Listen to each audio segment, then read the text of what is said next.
Ha ha! Hello, live. We are live. Oh, maybe. Ha ha! All right, we are live. We're live. We are live in Brooklyn, New York, the capital of the world, Brooklyn, New York, for our big events, coming live from Industry City, KAIJU Brooklyn. KAIJU Brooklyn.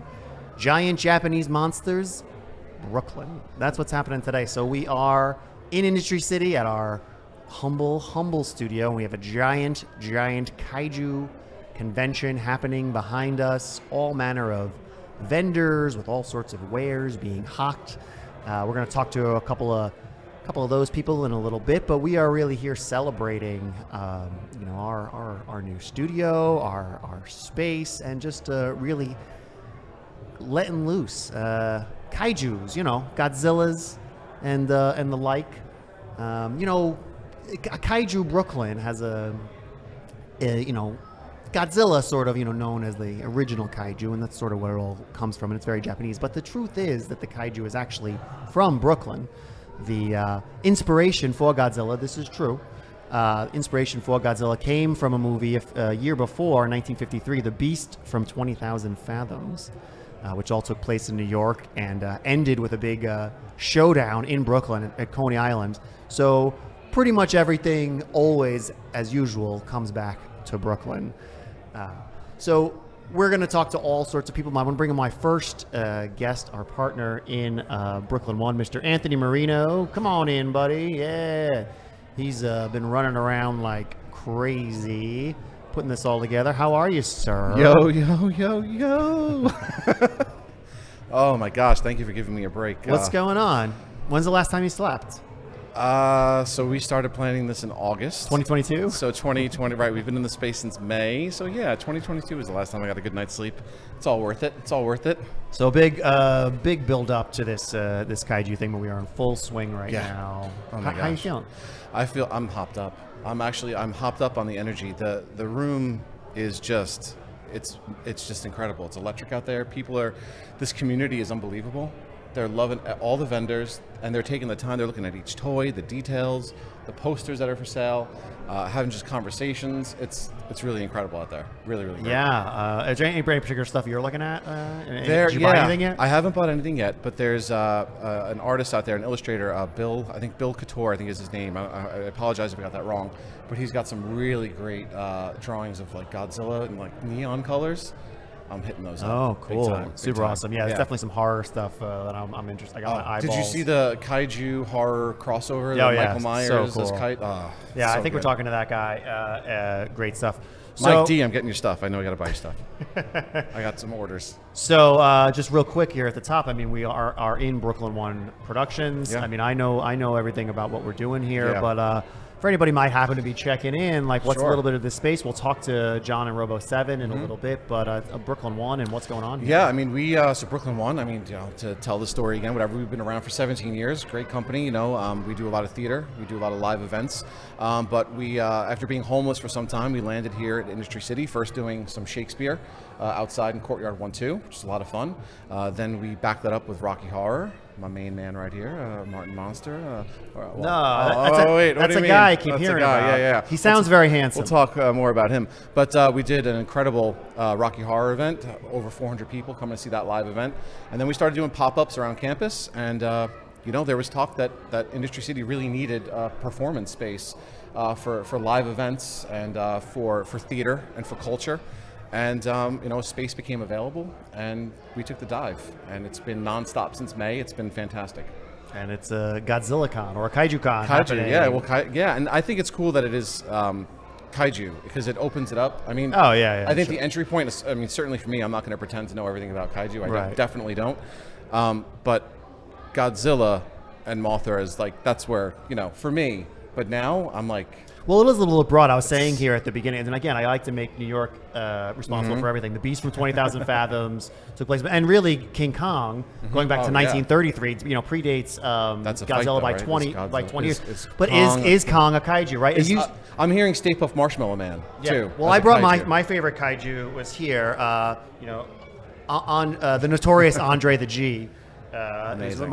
the true eighth wonder of the clearly a world. kaiju. Yeah, for sure. But yeah, people say, like, is Jaws a kaiju? Are giant werewolves kaijus? Like, it's become a really I broad got term. told today that I got asked the question, are Pokemon kaiju? And I said, yeah, sure, why not? But I was told, no, they're too small. They're too small. I guess you have to be giant, right? Right. So at the end of every Power Rangers episode, those monsters become kaiju. Yes. That's what I was told. I'm not sure if this is see. what everybody agrees with. I'm not, I see. I'm not entering and the it has debate, to be but- monstrous, like Jaws. He's just a giant shark. Is But that what really about like one of the Megs from like the Meg? Right, probably, Right? So Just saying. I You don't debate. know. Tell us in the But comments. as I said, everything comes from New York, as always. 100%. King Kong, the Beast, And there hasn't been a kaiju festival like this, from what I'm told, in like 15 or 20 years. Wow. So we're bringing it back. And a huge demand for it, We agreed to do this with John. We said, he'll be on later. We planned this in August. We launched it a few weeks after that with something on Instagram, like 1 or 2 posts, and I'm not going to say it went viral, but it blew up very quickly. I was not expecting that. I figured, we'll have like a little event. No, it blew up. to the point of having to shut down, pre-sales and stuff. Tickets still available at the door, Yeah. but it's like nothing I could have expected, for sure. Well, that's awesome. I know you've got a lot to do. Could we talk about where we're sitting? Did you talk about where we're sitting? Well, right yeah, now? A no, little we bit? can, yeah, sure. No, So we have, please. So to go back, so we're here, right? So inside where the con is happening. Yes, we'll let you guys see a you'll little see bit. that. We have some So stuff. that's the Tom Kane Theater, right? That's our theater space, our performance and event space proper. But right next door, the space kind of doglegs a little bit. We are sitting in the new bkONE basement studios, which of course for those people out there that have been a fan of Rob and CCD NYC know that we're taking a cue from the amazing stuff that you have in your basement and that vibe. And so while we have some kaiju stuff up right now, this room in particular in the next few months is going to have its own vibe and its own. I had like a home studio that was Yeah. in the basement, and I think our idea is to sort of like, let's raise that game and like expand that here, but still a little keep bit. that same. like, again, to go back to New York and to go back to Brooklyn, right? You hung out in your friends' basements and you made music and stuff, and you hung out and you listened to tapes. That's the vibe we want here. So And it's a very much a flex space. We're only seeing a small portion of this studio, and very much we want it to be everything. A room of requirements, which I think is some other nerdy both thing. rooms really are. They become whatever we need. A full It's flex, unbelievable. and getting even more. But yeah, we're hoping to obviously be having more live streams and more podcasts and stuff like this, but really to be covering and to have the opportunity for other people to be doing things Of course. with here in the Of Industry course. City Yeah. family. And like, how cool is it to just be here in Industry City in this, we're directly with St. Mark's Comics. St. Mark's, and, Brooklyn Made. you Brooklyn Chamber of Commerce right across from us has a Brooklyn Made store with all products from Brooklyn artisans, and there's T-shirts and there's all sorts of crazy Brooklyn stuff. And then next door to them, of course, is Frying Pan, who are like our best friends. Our buddy Mr. Caves upstairs from the Lords of course, Brooklyn. love him. And it's just so many cool people here. And, it's such a great campus. There's so many great businesses here. Able Cine is a good friend of ours, and Able Lux Cine, Lighting. Lux So much production, great stuff here. And we're in deep. This is great. Good to have you back. By Well, the way. It's good to see you. it's good to be here, my friend. Yeah. And I know you've got a lot going on in Yeah, here. I'm gonna bounce. So, Do but you need yeah, me to bring anybody on? yeah, You bring on John, Okay, our I'll go. Mr. Robo 7. Oh, look at that! Look, he's here. Great. Perfect. I'm gonna give you the headphones. All right. We'll do an Enjoy- eloquent. Thank you. Anthony Thank you. Thank you. Marino Thank you. for Brooklyn Mwah, love you all. Productions. Yay. Yeah, all right. Come on in, John. John is Mr. Robo 7, who is really helped put this whole Kaiju Brooklyn thing together. Hey, here. How are you, John? Tired. Good to see you. Yeah, I know. Deja vu, right? Yeah, like, didn't we just do this last night? Yeah. But We just say the nobody same watched thing, that yeah. one. So thanks so much for being on, and certainly for helping us put this all together. course. I know it's a little crazy. I know you're anxious to get back probably to your booth because It's insane. people are falling It's over insane. themselves. It's So yeah, but you helped bring this idea to us, and you are the license holder to produce Ultraman products. Is that correct? Is that the right? T-shirts and posters and such. T-shirts and present much of Yeah. these are all yours behind me. These are all my designs, yeah. Yeah, which is Absolutely. super cool stuff. So really, Ultraman. This is obviously a Kaiju Brooklyn. We're celebrating all Kaiju. Ultraman sort of at the the center of I think that what we're offering here. Yes. We're doing a screening of Shin Ultraman later this evening. But yeah, so just give us a quick for our audience checking out today, like how this kind of came about and what's going on. It's a multi-layered answer, and it's basically a lot of things lining up. Like the planets basically aligned for this to happen this year. It's an idea I always had in my head, and I knew that the market was here. The East Coast, New York is the most populated city in the East Coast, maybe the world, right? I knew a ton of kaiju fans are here. I knew the company responsible for bringing Ultraman to the United States is based in New York, as well as their reps, Jeff Gomez, EJ who's with us, Ultraman Connection, those guys are with us. Basically, with my license, having the license for Ultraman, doing conventions for years, I had a great wealth of resources of vendors and artists and the Ultraman people, some Godzilla people, and I said, if I can get everybody in a room together, maybe we can make something happen. I have a good rapport with a lot of people, at least I think I do. People seem to like me for some reason, it's kind of strange. But I knew that if I can convince everyone to come, let's get in a room together, let's put on a show. I know how to put on conventions, I've been doing it since 2015. So I think we could bring the heat. We could bring this back to New York. New York used to have a Godzilla show back in the 90s, but unfortunately it left, went to Chicago. We've been dormant ever since, but every time I would do a show at the Javits, like Anime NYC or New York Comic Con, I noticed I would be killing it every year, and all my Godzilla buddies would be killing it, and the excitement I would see on these kids' faces of, oh my God, I've been looking for you. I'm like, oh, I'm right here. Yeah, it was insane. That's great. But I said, you know what, let me just do a show. Let me just try to do a show. And our good friend Rob Trauma, who works upstairs at Frederic Guitars, he put me in touch with Anthony back in May. I should preface this with, I work in the film business, so the writers have been on strike since May. So that kind of started me on the path of like, let me do something. Because for years I've been trying to do something with Japan Village, it just never materialized. Right. When I mentioned this to Rob, he said, well, talk to Anthony. So the writers went on strike, I talked to Anthony.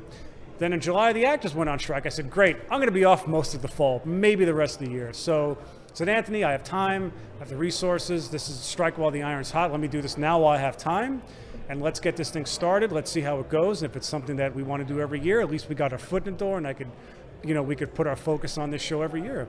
And here we are, man, it's just, like I said, all the planets aligned for this to happen, and you guys have been nothing short of amazing. Me and Anthony, I think I talk to Anthony more than my wife right now. Yeah. I told him I'm going to miss him when I don't text him daily like I have. There's be a cool down period, right? Yeah, I'd need because I roll into New York Comic Con next week. Yeah. With a lot of the Ultraman stuff, so yeah, I'm gonna be like an invalid in like a week or so. And you're a New York guy, right? Yeah, I mean, Staten Island, Wu-Tang.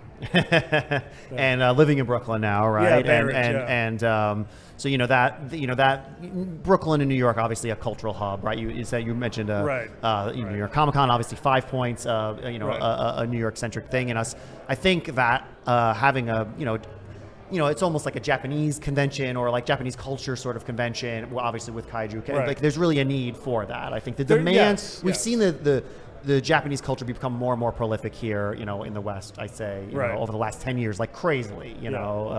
I mean, you're really in it, so I mean, you've seen that, right? Yeah. And so I mean, there's such a great fandom and demand for it. Oh, it's insane. I mean, just the fact that we have a Japan Village in this complex, and that's the other thing too. I've always looked at Industry City as potential, and I've been trying to do something with Japan Village, and it just never happened for whatever reason. Yeah.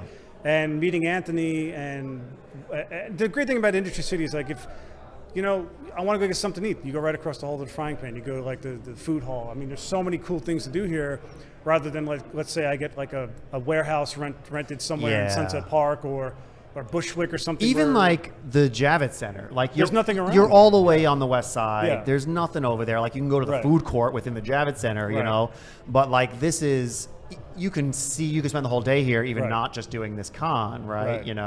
Which is super cool. I mean, this place is cool. Well, but that's the appeal of it. It's like it's a cool place to go. We've been coming here for years, me and my wife. We live right down the road, so. The appeal was too irresistible to pass up, especially when meeting Anthony. Yeah, so and you, cool. Of course. Thank you. So cool. And I mean, so Robo 7, that's if people want to follow you and maybe, I don't know, buy some crap or, or come see it at New York Comic Con or come here today. Yeah, come here today. If you're here, get over here. And like, that's the place to find you, right? That's where you pretty much all your artwork. Robo7.com is ROBO, the number 7.com. And you know, I've been following that page, and it's super cool. I mean, I love the art and all the cool stuff that you're doing. And I mean, is that, you know, creating your own art, sort of like, you know, what you sort of like to be doing, or like more production, or like, you know, where's your heart, I guess, is the question I'm asking. I think it's here. Yeah. It's all of it. I mean, yeah, art is, you know, the foundation of all of it, but you know, having to put on a show to sell the art is a whole other thing. And I wanted to just basically create a venue or an event that I could sell my licensed shirts and my artwork at, and bring all my friends and fellow vendors and artists. And, you know, my 20-something years in the entertainment business has given me a ton of confidence and experience. Right. Plus doing conventions, to be like, you know, okay, I could do this. This is easy. Yeah. Like, this is easy. Did you start, I mean, I'm a fan of the kaiju stuff, I'm sure, as a kid, but like, so were you always, was it physical art, like drawing and stuff, like the first sorts of things you were into production-wise? Oh, when I was a kid, I remember I drew a naked mermaid in kindergarten, and my mom had to get called up to the school because they're like, your son's drawing a naked mermaid. But you know what? Here I am. Went on a convention with you guys, and have a license to make Ultraman shirts, and it's something you never, you know, little Johnny, when I was a kid, never thought he'd see this day. So maybe next year, giant naked mermaid can be a kaiju. Yeah, we can work on that. Yes, and Ultraman can fight the giant naked mermaid. That's probably the goal. Yeah. All right, John. Well, I'll let you get back to your booth. Just sit here 1 second, Sure. and we're gonna have some more folks on here talking to. But yeah, follow John at Robo7, and yeah, come down here and see us. And we'll be back with some more folks in a few minutes. Thank you. Cool.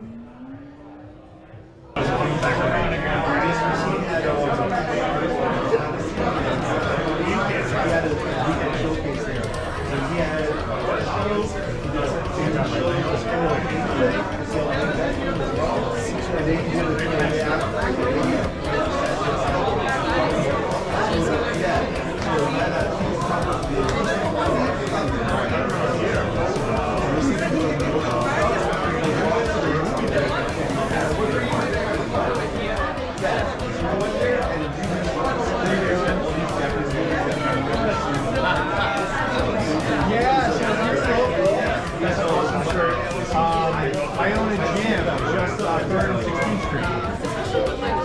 So if you dig the vibe here, you'll love us. I'd love to. Yeah, follow us. I'd like to. Yeah, and the QR will take you our.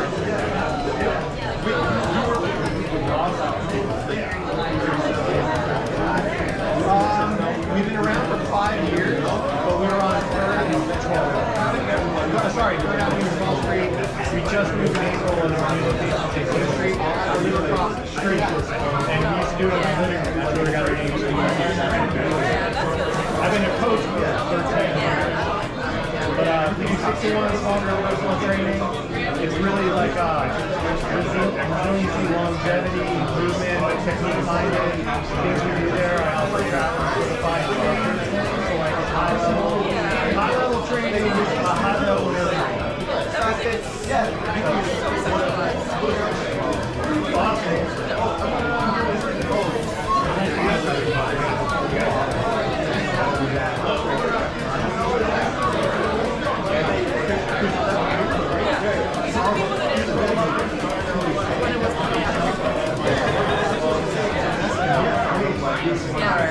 Get ready to buy it now.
Any questions or want to take a closer look at something?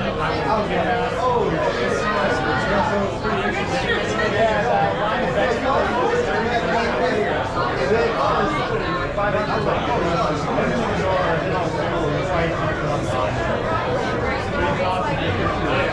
I appreciate that. They're all on the same scale. Well, listen. Hey guys, how we doing? I'm just downsizing my show up.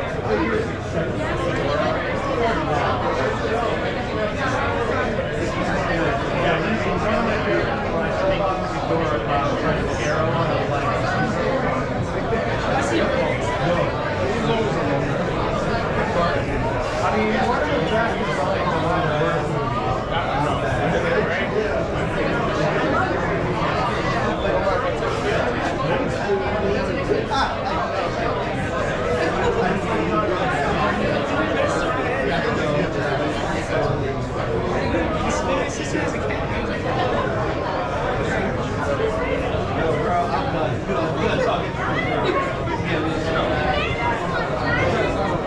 Yeah, so my main thing, this is my personal collection. I have it in my reseller. I own we're on all these pieces down the road. So if you want to, they're not frustrating. If you want to talk about dollars, there's not another gym like New York, like the world. That's how we do it. Some of the collections I picked up traveling to destination in Tokyo. So I've been out there like 4 times, an hour and then we were go back.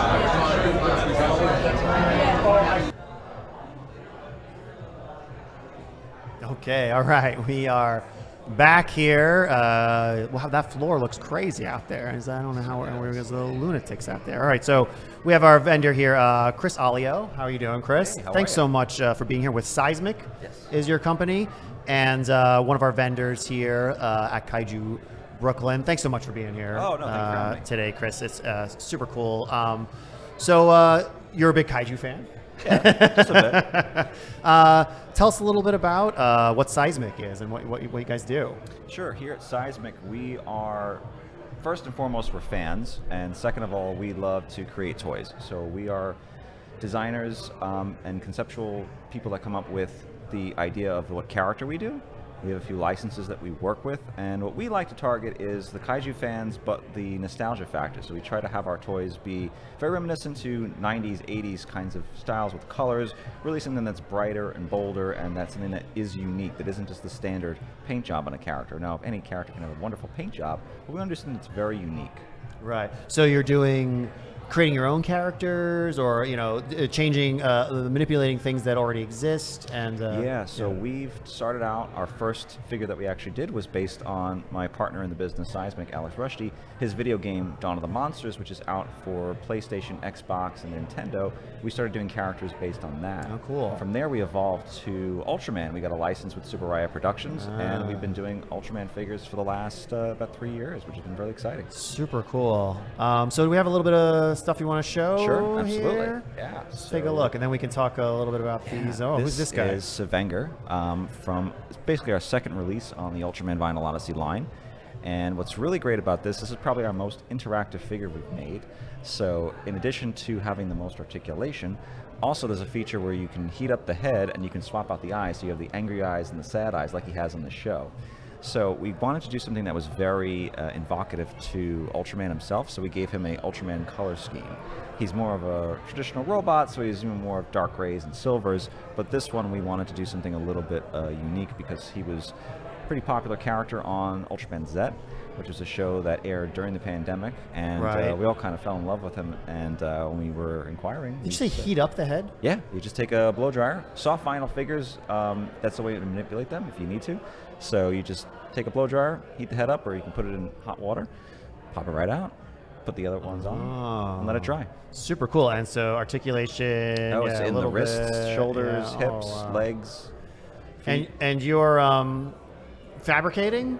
Yes, they are manufactured in, we have factory in China that produces them, and they're all factory pulled, painted, and everything. And are you, limited editions. The designs are yourself? No, these are based on Ultraman. But I mean properties. the product themselves. I mean, Yeah. you're the you're behind us getting that design to China to. Yep. So what was really great is we like to work with several different people per figure. So we'll say, well, this is the character we want to do. First, we approach the company and say, this is the Ultraman character we want to do. And then from there, we select a designer. So we'll pick someone to do a sketch. The sketch gets approved, then it goes into 3D, and then to factory pull. Gotcha. That's great. All right. Who's this next? Next guy? This is Ultraman. Our very first figure in the Ultraman Vinyl Odyssey line. This is Jiras. And this is the second edition. Our first edition was our most popular toy, probably because he is basically Godzilla without a frill. That's the design of Jiras in the original show. And we've been a big fan of him. It was the very first, when we decided we were going to do it, it's the very first figure we said, let's just do it. And we based this color scheme on the Marvel Comics run from the Rise of Ultraman. This is super cool. Thanks. I mean, I could see this displaying really well, especially if you put like a little light behind it, bioluminescence. We are very big on making our figures translucent, very metallic paints. Yeah. So I mean, the custom toy market. I mean, like, how long have you been kind of in this game? And like, I've seen as a fan, I've seen that grow over the last 10 years or something. Something like 5 Points obviously was a huge thing. We were part of that since the beginning, and like, it's a good show. I know there used to be really underground. I knew a few guys who used to do like custom, bash kits and stuff like maybe 20 years ago, but now it's a whole industry, and like the way I think maybe the 3D printing sort of was kind of a game changer for a lot of people. Oh, it does, and I think 3D printing gives a lot of people an opportunity to kind of create stuff. And 3D prints, there's some really great ones in there. I know Joe, aka Dope Pope's in there. He's got some great stuff 3D print-wise. Did you start? Were you like an artist, like as a kid? Like I always loved like drawing, and I always loved to draw monsters and creatures and stuff like that. And when we kind of said we're going to do Seismic, and me and my friend Alex partnered up, we just decided we wanted to work with additional people, additional artists to say, hey, this is a really good fit for this person, how their style is, and hey, we love this person's art. Let's bring them in to either 3D sculpt or do the initial sketch. Yeah. And so, are you from New York? Yeah, I'm Staten Island. Staten Island. Yep.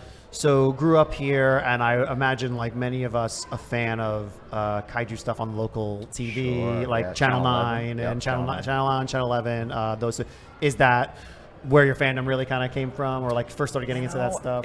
I remember it's one of my earliest memories as a kid is Channel 9, King Kong vs. Godzilla was on TV. I must have been 3 or 4, and I was interested from there, and then I saw the VHS tape in Toys R Us, begged my parents to get it, and was really hooked from there. So, is King Kong a kaiju?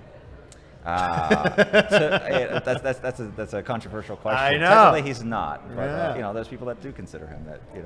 And he's not because he's not Japanese? Is like kaiju has to be a Japanese monster? Is that the idea? Or is it just because he's a giant gorilla? Like it's a web of an answer. It is. It's a deep dive. I want the I think I'm of the like he's not, but he's also fights Godzilla. I mean, I think the thing is with this, if you love it, if it's a giant monster, whatever you want to call it, if you love the character, you love the character. Sure.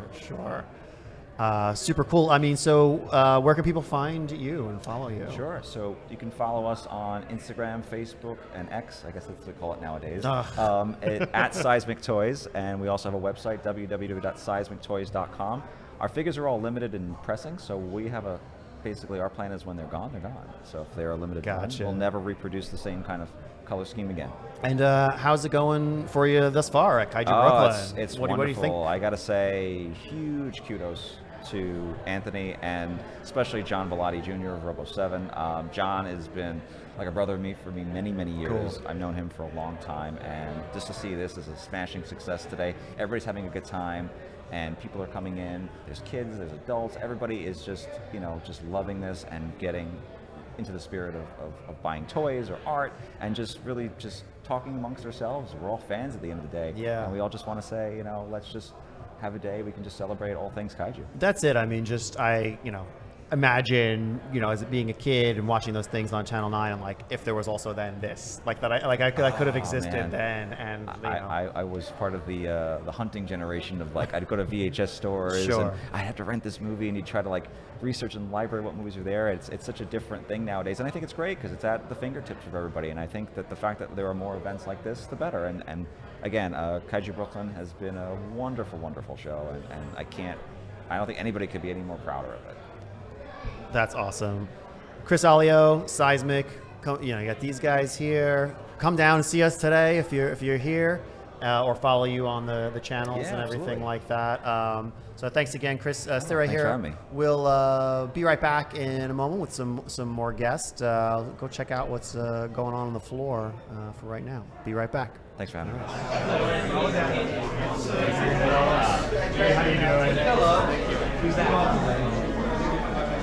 That is an awesome shirt. Yeah. Every single person's Like, I want that shirt. If you have any questions, Daddy's got that King of Door. I've never seen it. He's very fragile. I was just saying, if people hide me, but I'm like, very rare, all the points, all the pay. A friend of mine is one unboxing video.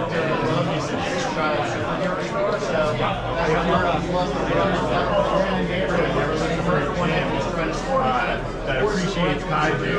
That's our Instagram. We're on 16. If you have any questions, feel free to ask.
our live synth band. Thanks so much, artist extraordinaire. There's no company name. It's just you, right? It's You're just just me. a man, a person. Man, yeah. Doing things. So thanks so much for being here. Oh, thanks for having me. This is awesome. Part of KAIJU Brooklyn. How did you come to be involved? And like, have you done, how's it going? Yeah, John of Robo 7. We've done like, I don't know, a handful of these. And I don't think we've ever spoken. It's always been after the events where we're like, dude, I tried to come over. But yeah, he was like, hey, we're going to put together this KAIJU thing. Would you be interested? And I was like, hell yeah. So, kind of since the get-go was really, really enthusiastic about this because KAIJU kind of represent like a big chunk of the oeuvre of stuff that I do. It's all Right. monsters, boobs, and butts. So yeah, I mean, we can start talking about that. But like, as an artist, you're, what type of artist are you? So your product is visual art, right? Yeah. Not toys, right? Like we have a lot of different things. So yeah, talk about like a little bit about the style of kind of the work that you do, and like maybe a little bit how that you got into that. Yeah, so at my booth you'll find stuff like silk screen posters and stickers and pins and stuff like. Let's get a little bit closer. Sure, Yeah, sure. yeah. And but my style is kind of this evolved Disney meets Marvel Comics meets Magazine, and just this kind of like pooling of kind of everything that I grew up on and kind of just threw it all together and kind of came out into this kind of like kitschy, colorful madness. What'd you say? What'd you say? Monsters meets Mad Magazine? Marvel meets Mad Marvel Magazine. meets Magazine. I mean, that just sounds like the greatest dreams Yeah, of everything. So yeah, let's just take a look at some of your stuff here. You brought Sure. some of our some art here. I'll put some up here. So we got the good old. So I mean, this is really. I mean, I am a kaiju fan and things like that. But monsters is really in horror is really my thing. I've seen the creature, especially. I mean, the greatest monster ever, right? Totally. The design-wise, Yeah. It's and until I actually drew this, I would have people at these events like, wait, you have Dracula and Frankenstein. Why don't you have the creature? And people would actually get like kind of fiery about it. So, sure, it was on my list, but it kept getting kicked up further and further up the list because people were demanding it.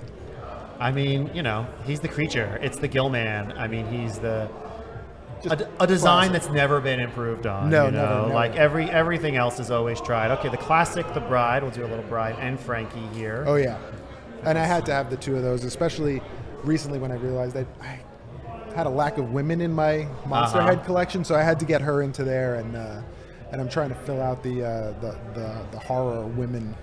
It's also, I mean, the Bride is also another character, much like the creature, who just really, it's only the singular, Right. version. They've never really been able to. There's never been another Bride. I mean, they keep threatening one, The archetype of goth girl culture. She's never going to be topped. It's never not going to be the look. And just so iconic in her own right, but also, just never. They haven't even really tried. And those photos of Elsa Lancaster, like putting her makeup on, my are God. just like, melts me in my seat. Just the coolest. And the Predator. The Pred, the classic. My favorite modern monster. I mean, Joe, worship at the. So we can talk a little bit the Gillman, right? Like we say that there hasn't been any other version, but there is from Monster Squad.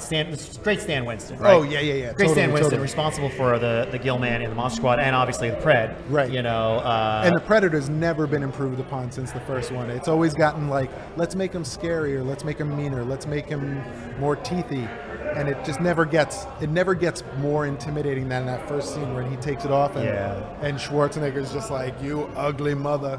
The design and all the sequels I've just aside from the second one actually, but like they always make him too bulky. Like he was lean, right? And Kevin Peter Hall and his performance was just so lean, and like every other one they cover him in armor. And it's like they get like giant football players. I'm like no. Athletic and scary fast. But the design of him is incredible. We were just talking last night. We had a comic book podcast, and they have a Predator versus Wolverine comic book that they've just recently put out. And I was just like, this is my 9-year-old dreams, you know. Yeah, just I coming had no through. idea. I'm gonna have to go check this out. Go check out St. Mark's Comics. They've got it there. But I'm like, Claw versus Claw. Like, I've heard it's really interesting. They fight across they meet each other across 100 years, different times. Because Wolverine's super old. Right. So he's encountering different predators. More stuff for me to collect. I know, right? We got Bella. Oh, yeah. Our classic here, Drac, the original Drac. Again, never really improved on, in my opinion. And one of the things that I actually recently had a bit of an epiphany on this. I was I like horror movies and I like monsters and stuff like that. And I wondered why everything that I drew kind of came out in this bright and colorful, more playful manner. And I realized that it's because I saw all this stuff as a kid. And this is more like my memory and my sort of emotional attachment to it, where it's not necessarily about accuracy to the thing as much as it is this accuracy to my emotional the style that attachment you were talking about before, Marvel meets Mad, sort of a thing. But through these monsters, that's a great way to describe it. It's your childhood sort of imagination version of this thing, sort of coming through, and that's your style. I mean, this is super, super cool. I mean, all these every one of these could be tiles. We make wallpaper out of these. I'm totally for it. they definitely have a pop art vibe to it. There you go. Yeah.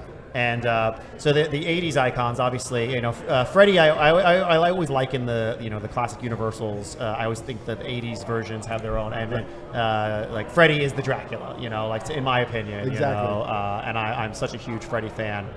This is really cool. I can definitely see the sort of caricature sort of version of Freddy coming through here. What's kind of bizarre in this day and age, and I mean, I was watching these movies when I was 9 too, but I think as an adult and as a father, when a 9-year-old comes over and they're like, I love Freddy Krueger, I turn into my dad where I'm like, how come you're watching these, you little kid? And then I'm like, of course they're watching these, because that's when I was watching it. I was hiding behind the couch watching Michael Myers, go after the babysitter. It's all relative too, right? I mean, my dad grew up with all the Universal and all that stuff, and all that stuff was at the time so taboo. I mean, it was horror. There were warnings, before the original Frankenstein. They were horrifying people. Now they seem so, quaint. And I think probably some kids will probably feel that way about a lot of the 80s movies. I mean, I don't doubt it. Even now, when you go back and watch, we'll segue right into this. We'll segue into our buddy Jason here. You go back and watch some of these, and they're not quite as gratuitous as you might really think. I haven't watched Friday the 13th. Friday the 13th, 2 or 3. I can't remember. I hadn't watched it in a decade or so, and I watched it last Halloween, and I was like, wait, there's no blood in this? Right. I don't think you see anybody actually get got. I was a little shocked. It is amazing, and I mean, this is. Is this from? I'm trying to. The mask. It looks like kind of part 4, but the head is a little bit part 7. I might have blended it a little bit of a mishmash. Yeah, I've definitely. Just like with Elm Street being my favorite of all of them, there's only a few that I'm happy to watch. The others I begrudgingly watch. The same thing happens with Friday the 13th. Yeah, part 7, especially. It's also just the era that people were. It's amazing, the parents group get angry. They get angry about a thing, and again, you look at it now in 30 years, and it's what time? Part 7 was the one that they were really after, and they cut it to bits and cut everything out. And then you look at it and you're like, it's fine. Yeah. There's it's I'm like, what's the? But it was the taboo of the time. And it all goes hand in hand with. Me in 1989 or something like that, my dad storming into my room and saying I just learned that heavy metal is the music of the devil, and him just basically taking all of my cassettes and putting them in a shoebox and taking them away until we realized that this was silly, and it all kind of. I was talking with somebody, and that just kind of also makes you want it. Right, that's the whole point. I mean, didn't we learn these lessons? I was talking to somebody the other day, and they were talking about Terrifier, which is I haven't seen it yet. Terrifier 2, very, very over the top, gratuitous. Talking about all sorts of gore, and again, a horror fan telling me about how there was no redeeming social value to it, and I'm like, do you understand? You just sound like a Newsweek from the 80s. I get. Like, I'm like, they should put that on the poster. Like, all you're doing is making kids. Like, so I heard that's like punk rock. Like, oh, Well, you're trying to hide it from me? Then I want it. You know? I had friends telling me when they came back from seeing the legendary Godzilla, being like, the plot was terrible. I was like, what? Have you ever seen a Godzilla? Yeah. and oddly enough, do I have it over here? Yeah. So I just finished this Hedora of my kaiju buddies. And while I was working on it, I had Godzilla vs. the Smog Monster on, but I wasn't watching it. I was listening to it. And about a half hour in, I was like, has it always been this ridiculous? It's totally insane. Like, you've got like the little kid like giving scientific advice to scientists and them listening to him. It makes no sense. It makes no sense. But that's not why I'm watching it. I want to see monsters fight. Like, with the exception of the original Godzilla, you know, that plays With it the pretty message. straight, and like one or two other ones, obviously across the years. Like, the vast majority of that property is silly and over the top, and I never gave a shit about any human character in any of them at all, right? Like, that's not what it was about. So I always loved the Mechagodzilla here, in a little red cart, which is fantastic. and I always loved the American actors in these movies that were speaking English amongst Japanese actors speaking Japanese being dubbed, and I never understood how that worked, and it still, as an adult, it does not make any sense, but I absolutely love it. So, like, I mean, the legendary movies, I think, controversial. I think we could probably start a fist fight in there if we really wanted to get it going. But like you're saying, I can appreciate, even if it's not for me, I can find a thing to appreciate. And I'm like, we were talking about again last night, like, it's gateway, right? Like, if some kids coming in and they discover Godzilla, and then they'll go on YouTube and like consume a whole bunch of other Godzilla stuff, or whatever. Pluto now has got like all the old movies, like. Yeah. And again, it's like it's got the same kind of vibe as Power Rangers and all these types of things. Exactly. You know? Exactly. Like, people will love it. So I can gripe about the legendary movies, I'm sure, plenty. But I'm also like, isn't it kind of cool they're making like big, giant, expensive Godzilla movies? Yeah. And I kind of hate that. Why am I forgetting? Pacific right. Rim never became like something of a franchise because. Big monster, big robot. I'm there. Lots of people are like, oh, the human story sucks. I'm like, what are you guys going to see? You know? Yeah, big explosions, big monsters. I had hoped that universe would grow a little bit more. I wanted to see those big robots fight Godzilla, right? Yeah, Like, you know, cross exactly. it over with everything. So we got this is Jet Jaguar. Jet Jaguar. Yes. We're talking all this time like. I used to think like Jet Jaguar was Ultraman in Godzilla. So did I. You know, I mean, from that movie, it was I think intentionally supposed to confuse Wait, but you us. grew up in I grew up in Brooklyn. in Brooklyn. Yeah. I feel like the Queens and Brooklyn public access was lacking. I feel like we didn't get Ultraman. I didn't see Ultraman until I was in my 20s, like renting them from video stores. But we had like Kung Fu theater and we had monster matinees and stuff like that. But yeah, there was this like even God, why am I forgetting the Svengoolie? Like we didn't get any of that. No. I know some people out on Long Island like happily had that kind of stuff, but our culture was or our trash culture was kind of built on Thanksgiving morning, when all of those, which I never understood as a kid either, all the monster movies were played on Thanksgiving morning, and I would sit and I'd watch King Kong and I'd watch Godzilla and anything else that they could get the rights to and just throw it up there while the turkey was cooking. So it was. It's kind of weird that we actually found this stuff how we did. It's true. At the time. I think you're right. Ultraman, we were, again, talking about there was a Super Nintendo video game in like the early 90s, which I think was an introduction to Ultraman to a lot of people. And I can only remember vaguely hearing kind of about it. And I was like, but then Jet Jaguar, a different kind of, like, oh, there's a whole sub. And that, even now, like I learned a lot about Ultraman leading up to this event. And like, there's a lot of Ultraman. Oh, there is. Like, yeah, totally. There's been a lot of Ultramen, right. Over the years. As big as Godzilla is, you've got Ultraman just as big. So is this like a whole sub line of yours, like riding the bicycles or in the little monster? The Godzilla on the tricycle thing, I think, was implanted in my head because there was a toy in the 70s like this. Okay. Yeah. And I drew this and I made posters, and people started coming up to me and saying like, "Hey, it's just like that toy." And I was like, "What?" And I looked. And I was like, oh, it was just in the back of my head. But it kind of spawned this whole Kaiju Buddies concept. I see. Where it's this, it's all my like favorite. It's only ever going to be Showa era Godzilla. So eventually these will run out. I won't be able to do any new ones because though Biolante is a cool looking monster, it's not my Godzilla. So I it's see. all the Showa era guys, and so I know Rodan and Gigan are next on the list. So they'll probably be popping up in the early next year. I feel like these designs are just begging to be translated to like toys. I'm hoping to do some stuff soon. You know, I'm one of these guys in here. You Yeah, know, yeah. get a collab going. I mean, these just would be perfect little collectibles. I mean, I would say that's a great subline. What are we calling it? Godzilla Buddies? You're The thinking? Kaiju Buddies. Kaiju Buddies. Yeah. Kaiju Buddies. And then we've got a little Tiki, Frankie and a bride, Tiki, which is super cool. kind of colliding some of our favorite things. Tiki And Universal what's Monsters. this last guy, the one here? Yeah, so years ago I created this character who's sort of had different incarnations, and it's just this like beautiful zombie pinup model, and it's called Dead Sexy.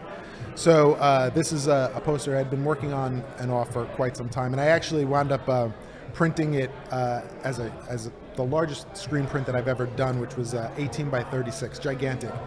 And wound up giving myself tennis elbow in both arms, so I'm never printing that size ever again. But it's this concept of this just undead pinup model, and this is actually a favorite of mine because the translation in it, I kind of ham-fisted it, and my buddy's girlfriend, who happens to read kanji, was like, "You realize that it doesn't say what you think it says?"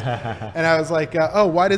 Because at the bottom it says deader is better," and she's like, "No, it says mass production of death is best." And I was like, "That is so Japanese and so efficient and perfect. I love it." See, that's even better. Yeah. So mass production of death is best. It gets no more metal or Japanese than that. So definitely a big horror fan. And Yep. it was kind of what you were growing up on the TV, very similar to a lot of us. I mean, so it's October right now. I mean, what else you got cooking for October? I think this is the Hedora.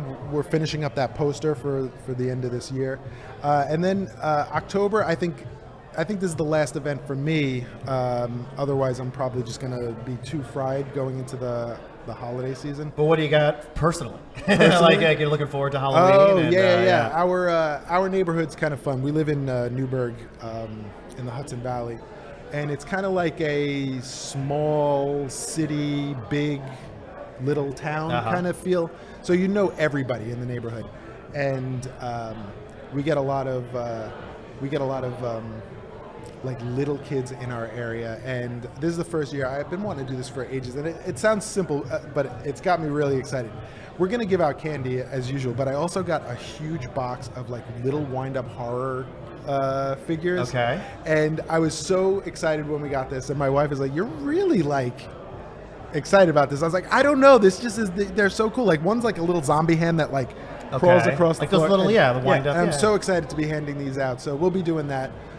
Those kids are gonna freak out. Yeah, like I'm getting a excited toy for like this. that, they're gonna lose Totally. it. I would have lost it. That's exactly it. When I saw it, I was like, I would have loved to have gotten this for Halloween. So. I'm a big horror fan. My wife and I, we do Halloween. We do full size candy bars. Like Do you that's really? the thing. The kids freak out every time. Yeah. You know. So like, I mean, eventually, I would love to. I've always wanted to build a Velociraptor costume, like the ones that were in that. I forget like what the show. The The show. Yeah. You know, Sometimes and- you see people with them. Yeah. And they look, and you see children just like running away. I want to run through the neighborhood in one of those. Eventually, this is like just loose in the Hudson Valley. just loose in the Hudson Valley, chasing children. Velociraptor. And there'll be full size candy bars as a reward for There you my go. torment. Yeah, the wind-up toys. I mean, I can remember there were the Godzilla ones having like in the '80s, and they would just walk and With a they little would- robot, Exactly, and I can remember even like the old Zachary, the old horror host, doing like bits where he would like electrocute him and stuff, and like always those were great. So those kids are gonna lose it. Yeah, I'm excited. I mean, seeing some of the photos of your Halloween antics, I'm so jealous, and we're so under performing that I'm almost embarrassed. Well, it's a fun time.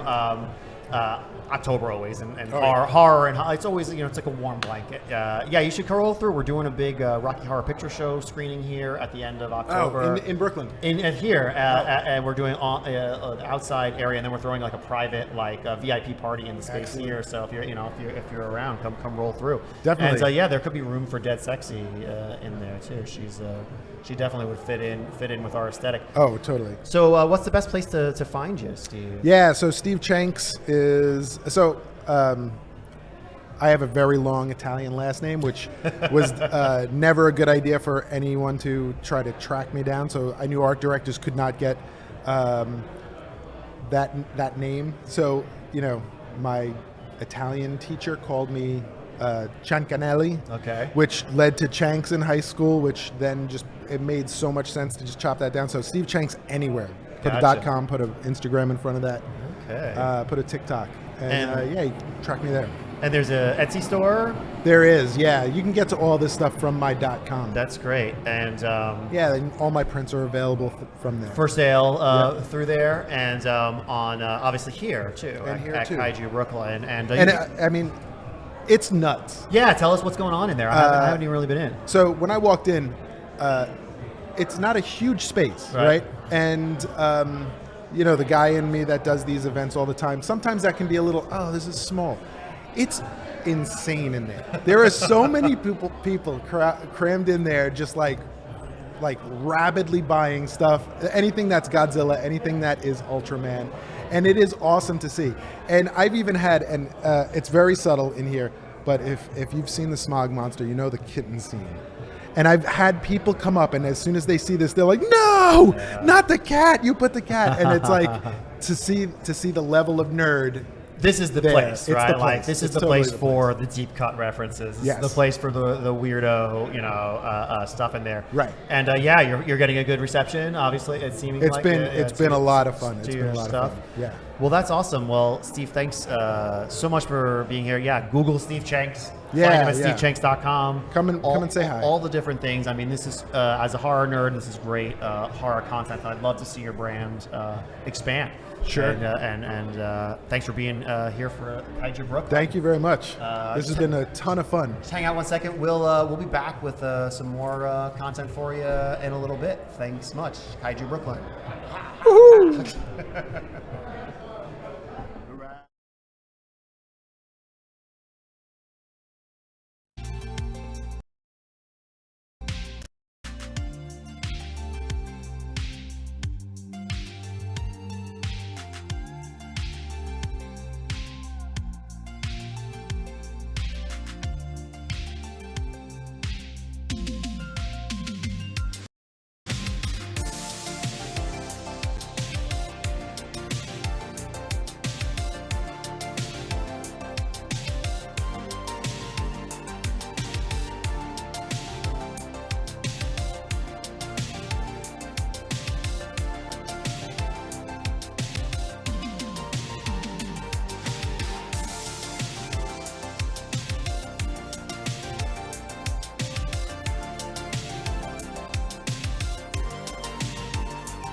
look at you. Yeah, we could just talk. Hey, we are back live at KAIJU Brooklyn. Quite a scene happening in the con behind us. I have our next vendor, Gino Patty. Thanks so much for being here. How are you? Gino? How's it going in there? It's a good show. I mean, you're in Brooklyn. The vibe is nice. There's people coming in and out. Everyone's smiling. It's like the Godzilla fans are the best. Are you a New York guy? I'm a Jersey guy, but I went to school in New York. I went to school in New York. I went to Pratt Institute, so I'm very familiar with the area. And my wife is from Brooklyn, so I've spent a lot of time. Yeah, in so I mean, Brooklyn. it's kind of cool, I think, having something like this, I think, in New York, in the New York area. Yeah, like Chicago's had G-Fest for the longest time, and I'm like, why don't we have something here? If Godzilla were to actually come here, this is where he would stomp, right? Yeah, it's been about time that we start taking the fandom over and doing it ourselves. Yeah, I agree. So talk to us a little bit about what you have and what your art is and what you brought here for us today. Well, obviously I'm a Godzilla fan, and I do fan art, and I post it on Instagram. My Instagram is Gino Draws, if you want to check that out. And I got really popular doing these chibis, and they're basically like. All right. They're basically kind of like stylized, deformed, fun, cute-esque versions of the suits, and people just love them. And I've just been doing every era that I think that I like, and then eventually I'm going to get to all of them. Right. So there's eventually going to be like 3 times the amount of these. It is crazy the amount of different ones there are, right? Across the eras. There's one for everyone. There's one for your birthday. I don't see 1998 in here, Gino. Controversial. Oh, that's coming. It's coming. I actually like 98 because it was of its own era. I know a lot of people hate it, but well, not to digress, but I always like, what's the stakes, right? Like, it also brings people to fandom in a way, right. into the property in a way, and also like if it's a colossal failure, that's entertaining in its own way to me too. They tried. I just don't think they should have killed him at the end. They should have let him live on. That way they could tweak it in the next movie. And I think that having him die at the end basically was like, all right, I'm not a fan. It ruined it a little bit, but this is super cool. I love the idea of representing all the different versions of it. Yeah, so these are stickers. Yeah, they're stickers. These are like old school, like Garbage Pail Kids style, Yeah, but I also sell them as shirts. You can get them at my shop. If you go to my Instagram, there's a link. You can buy pretty much everything that I do. I always put up as T-shirts. Okay, gotcha. Your art. Yeah. I want to cover my refrigerator. So this is Xenogantus. This is my kaiju. I figured I have to contribute to the fandom. I made my own monster, and one of the artists, Dope Hope, actually sculpted this in 3D. I 3D printed it out, and I painted it, and people love it. I did a poster for it. This is your original creation. It's my original creation. Kaiju. So I sell shirts, posters, and even sculpts of it now, and I'm just gonna keep developing it. It's my own thing. So and people thinks it. They're like, is that an Ultraman thing? Right, I'm like, sure. No, that's mine. And they seem to think it blends in. I mean, this is super cool. This is him on the Trade Center right here in New York. Yeah. This is actually an ode to the 1998. At the beginning of the cartoon, he climbs up. Oh yeah, very much like that intro. So yeah, it's a little bit of a callback. What's the name again? It's Xenogantus. Xenogantus. It's a alien mixed with dinosaur DNA. It's a fusion. We gotta create a cartoon. We gotta get a whole line going. I'm trying. I feel like we can make it happen today. I have all the ideas in the world. I'm also selling Earth Garen, which is if you've ever watched the new Ultraman Blazar cartoon. This is the new mech that they came out. That's kind of like a little bit of a Mechagodzilla. Yeah, definitely. I can see and people are buying that. They love that. And also, of course, super cool. I sell prints of the original Godzilla. If you want to hold that. Okay, yeah, gotcha. That's the original 1954. Yeah. And also the King of the Monsters, the legendary version a lot of new fans and Legendary's bringing in so many new fans. Well, this is the same thing, right? I think a lot of people in here probably hate these movies, and there's a lot of mixed feelings about them. But yeah, I agree.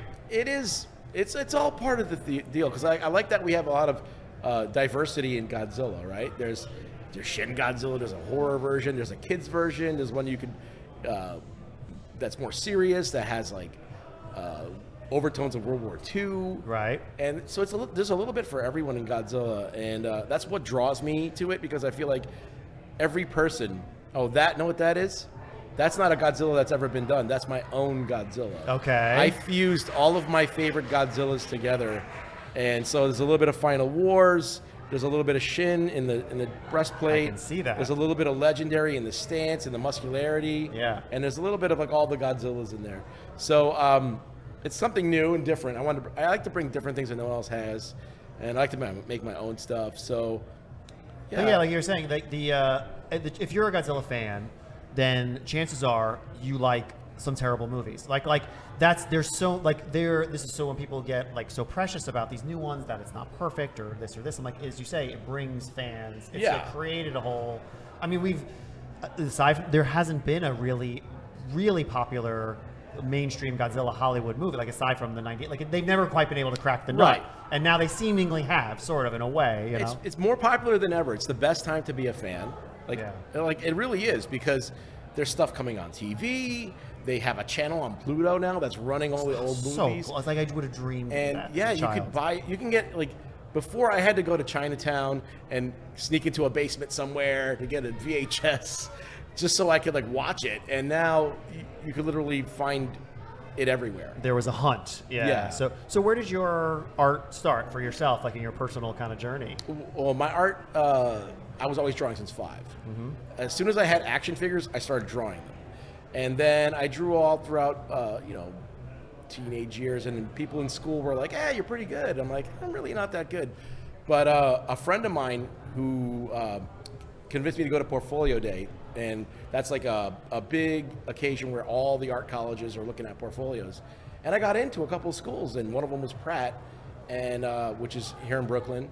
And I went there and I met awesome people. Like all of the people I met at Pratt are still my friends to this day.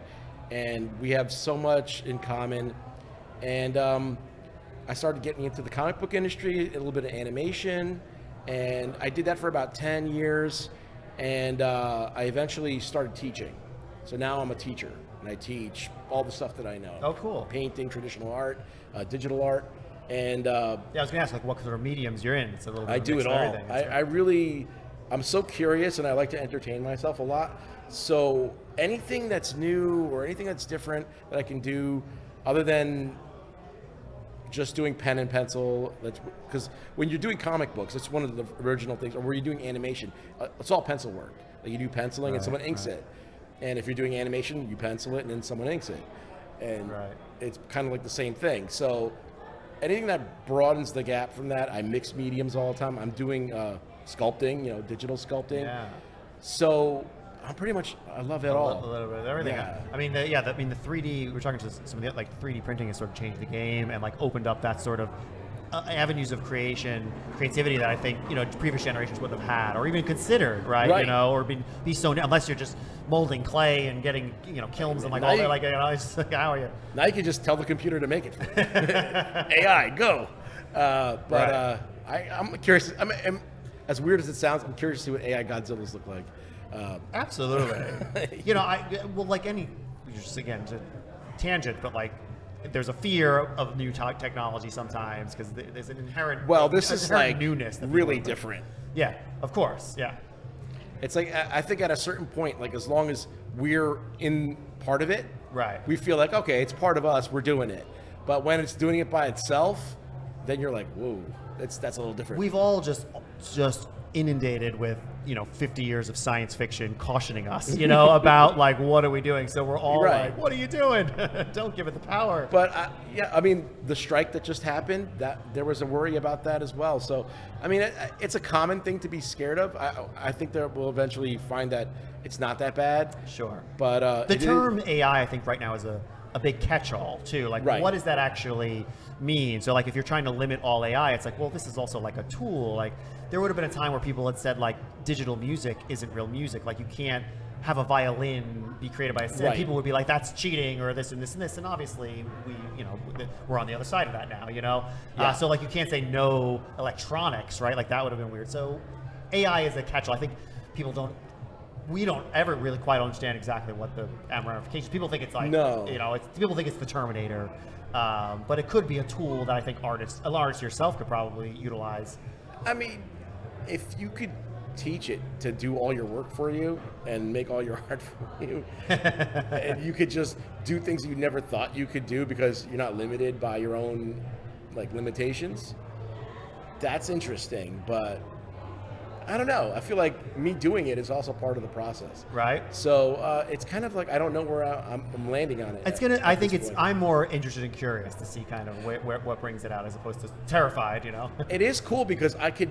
It's entertaining. Like I've tried writing stories with AI. Okay. Like yeah, see what it says. Let's see what it does. Yeah. And it goes in a different way than I would, and that might be nice. But yeah, myself, who's like, I'm a bit of a storyteller, but I'm not. Painting and drawing has never been. It never took to it. So being able to kind of come up with an idea and then sort of, you know, it's great to collaborate with artists, right? And that, you know, but it takes time. It takes energy finding a person, trying to communicate your vision. So if you can just sort of, and also just for like proof of concepts or just kind of figuring things out or giving yourself an idea of a starting point, I found it's interesting. yeah, it is definitely helpful.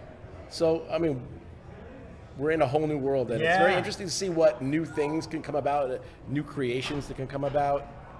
That's always interesting to me. I mean, we're having a conversation about it now, and it's very interesting. Yeah. Like, And I to think know all the places it could go. the venues of pop culture that exist now in modern times, like we have the sub niches of like, you know, having a Kaiju Brooklyn, like a specific sort of thing would have seemed pretty crazy like 10 or 20 years ago, like how much prolific is, how we're one world media now, and like all this sort of thing. Technology's enabled this to happen. Yeah. So is it just sort of Kaiju stuff? Is that the main? No, focus? actually, I started doing regular like comic book conventions where I would draw Spider-Man and Batman Gotcha. and all that stuff. And John Bellotti, aka Robo 7, Yes. he's a friend of mine, and I just remember I met him at a party once. We started talking about how much we love Godzilla, and that there was like a mecca called G-Fest somewhere in Chicago, and you know, by force of will, now it's happening here. And so I was always doing conventions, but now I'm doing these kind of conventions, and I'm making all kinds of art for this. There's people who haven't met me.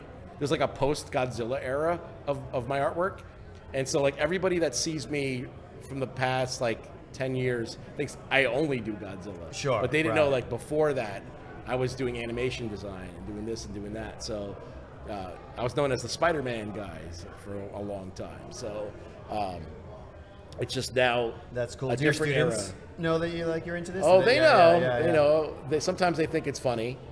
Sometimes they're like really into it. Kids? How old are they? Oh, I teach high school kids. High school kids, I actually had a former student come here Oh, cool. to see me. He was like psyched. He was like, "Oh, you're at a show. I'm coming. I'm buying stuff." And they do show up to my various shows every once in a while if they're within a proper distance. I would have thought it was super cool if my teacher in high school did this kind of stuff. Well, you want to know something that we did with the kids that's really interesting is that there's a con called Mocha Fest, which is like a small, and we have my students table at that. So they sell their work there, and so they know what I'm doing. They know that I'm prepping for a show. They know I'm getting ready. They're like, "Oh my God, and they're like, they get anxious. They're like, "Oh my God, I hope you have a good show," and that's just great because I know that maybe that'll embolden them to do it. Yeah, I mean Get out that's there.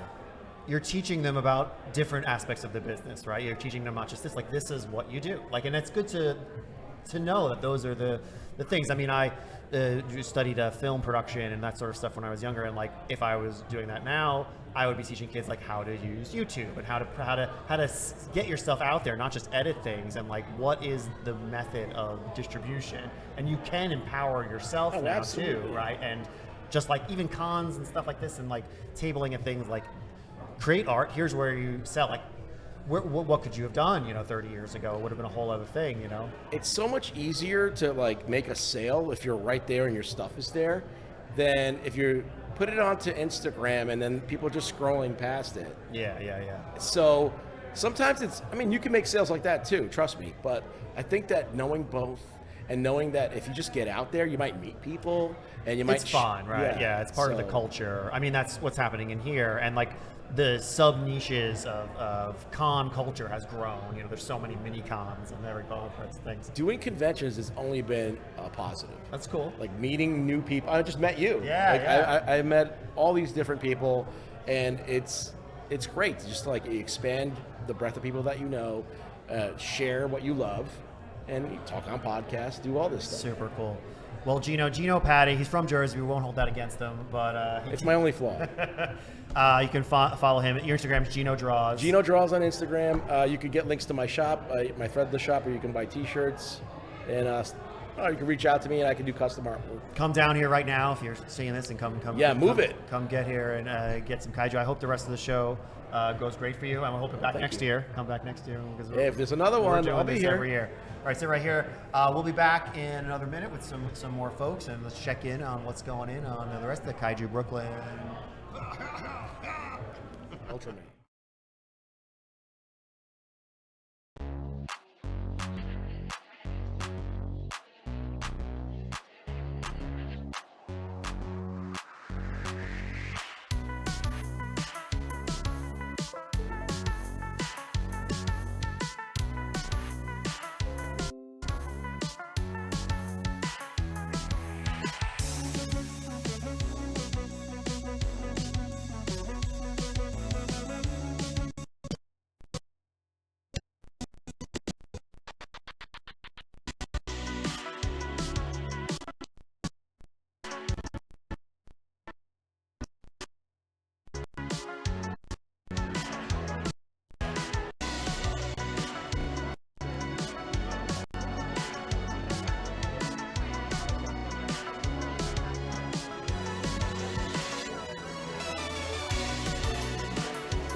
welcome back. Yeah, welcome back to Kaiju Brooklyn. I'm joined today next with Ed and Rosa from Tokyo Bronx. Yes. I'd ask you guys if you're from Brooklyn, but I think I got maybe an idea. Maybe where you guys. We could be from Brooklyn. We're from the Bronx. You're from the Bronx. Thanks so much for being here, guys. Thank you for having You're us. welcome. How's it going in there? Awesome. Yeah. We're loving the vibe and the experience. We're thankful to like Robo having us here, Robo 7 having us. It's definitely up our alley of what we do. Yeah, well, I guess talk a little bit about what Tokyo Bronx is all about and what you guys, what wares you're hawking today. I dig this, right? That's just my pet helmet. That's been getting a lot of attention. Oh yes, I've been yes. seeing. A lot of offers.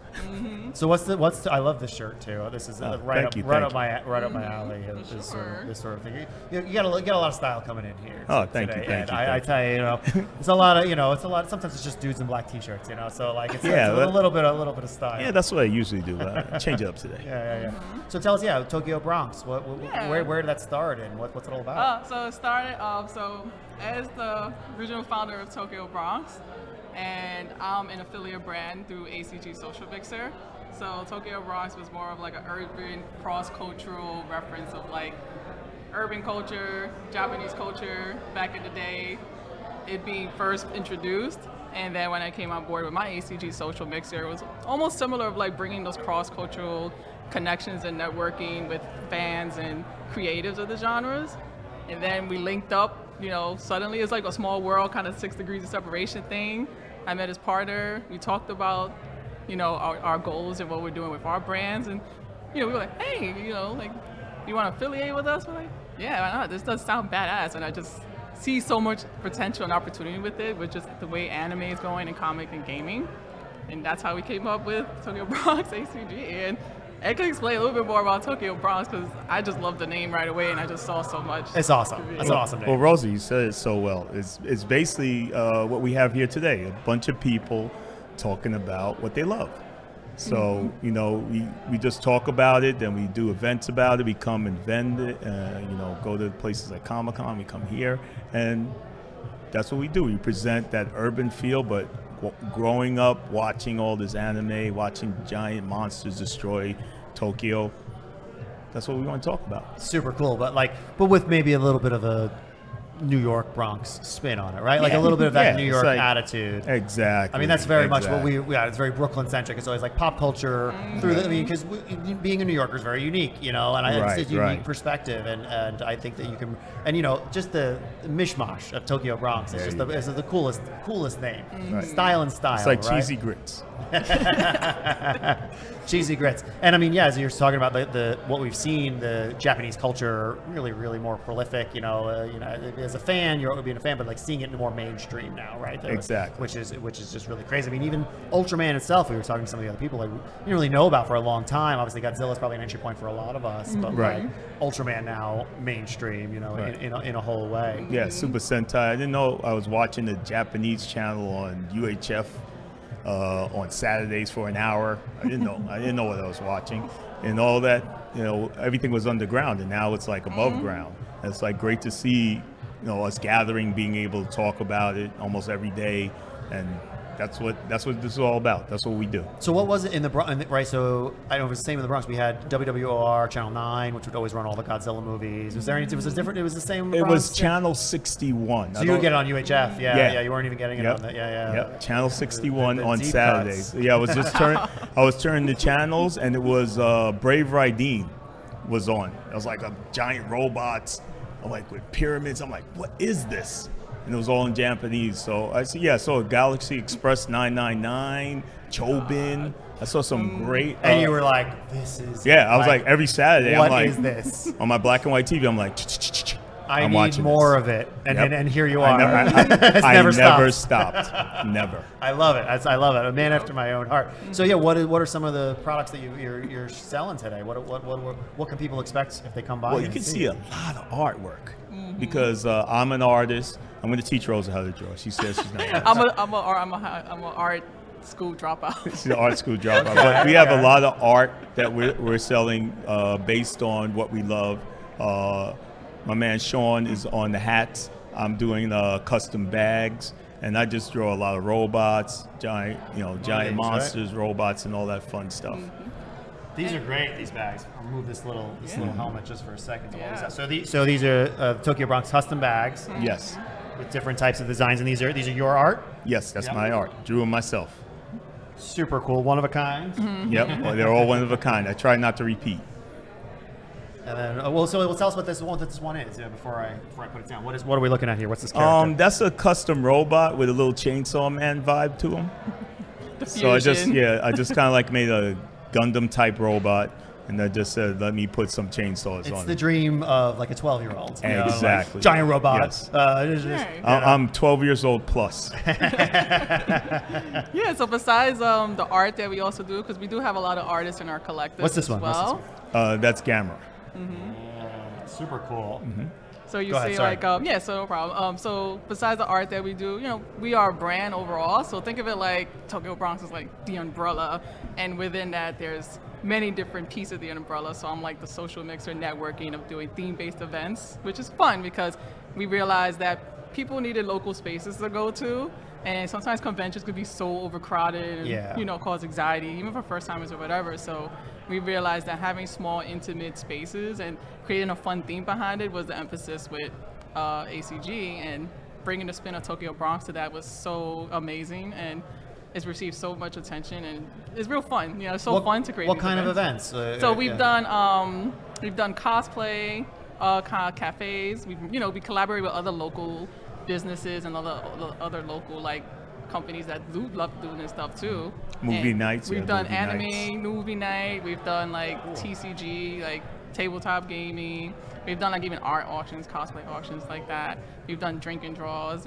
Like anything that the fans say, what, I want something like this, but in my local area. We're like, okay, let's do it. And what type of places? Like different pop-ups at different businesses? It you're originally collaborating? started with local bars, local cafes, Sure. and eventually, is branched out to local community centers. But anyone that's looking for the vibe, like we always be like, yeah, sure, we could do it there. And generally in the Bronx? Not so no. much. No, yeah, it's No, branched we've out. been in New Jersey. Gotcha. Yeah, we've been like all across the Pennsylvania. East Coast. Yeah. That's cool. I mean, just because I'm just saying, like a place like the Bronx, obviously things pop up in Manhattan. Yeah. And, like, sometimes the Bronx gets forgotten about. I think Right. when people are talking about Yeah, it. that was the goal Yeah. because Well- it originally started with a friend of mine that went to Brooklyn Comic Con many years ago, and she was saying, I wish we, had something more intimate like this in the Bronx. I wouldn't have to go so far. So that generated the idea of like bringing more of these events over there. And hence the name. You just know where we come from. We're global. Right, absolutely. Yeah, so we're from the Bronx. It's not that we're just going to be in the Bronx. Yeah, sure, but that's the vibe too. Yeah, I Right. mean that's a very similar thing to the things that we've done. It's always like pop culture in Brooklyn, with that New York City vibe. But it's everywhere. It's the attitude that you're bringing, right? Definitely. It's You got not. it. That's where it's based, right? Like that's the kind of thing you're gonna get. Yeah, one of our slogans is like, we say our mission and theme, and we say from the Bronx to Tokyo and back. Yep. That's our I love that. That's right. So I mean, experience going pretty good inside. I mean, Awesome. I love Awesome. it. I'm going to live here now. Well, you are welcome. I mean, this is exactly the type of things you're talking about. Is exactly Yeah, I the can type sleep of right things- there on the floor. Exactly the type couch of right things that there. we try to do is like those smaller events that have a little bit more intimacy and like really catering to that. And obviously a place like Industry City, there's places all over for us to activate here. So and meet awesome people like you Exactly. guys. Great people, great fun. Yeah, Can't and with beat it. Tokyo Bronx as a brand, we're branching out to do even more things, and we have our own merchandise as well, our own clothing line, so we're always looking for new ideas to just build the brand and definitely spread it out, because it's amazing when we find somebody that, for example, we have someone in our network that does culinary, so finding a way Cool. to merge them into this type of genre. I mean, is that's you can do that now. Like Yes. the world that we're in now, it's fine. I mean, we've got the restaurant across the place like making Godzilla themed Right, drinks and that's like so things cool. like that, and like trying to you theme it out, right? Definitely.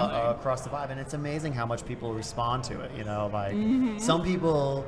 We're sort of living in the space, I think, I probably, right? And things exist, but some people it blows their mind. And they're Right, like, oh right. my God, I've waited for this my whole life. And that's That's the fun part. It does, yeah. When people find out that we exist and what we do, they're like, "Oh, I was looking for that." I'm like, "Okay, Right. come aboard." It's like you turning on channel 61. It's like That what is- you've always been wanting for. Exactly. And it's amazing because we've gone to conventions and we do panels, and a lot of our panels is more introducing us and how we got started and building, and also even teaching people how you could build your local communities. And when we do Q&As, we get so much of an amazing response of people like, this is what I'm looking for, but I can't find it. And we tell them, well, if you build it, they will come, right? Yeah. So we tell them, like, you just find your niche, find like your local community, you know, we offer our support and it's there. But it's just amazing how many people just come to us with it. Actually, Rosa is very good with that. We also, we do also do a lot of reaching out to other organizations and helping them build on what they're doing. Mm-hmm. That's great. So yeah,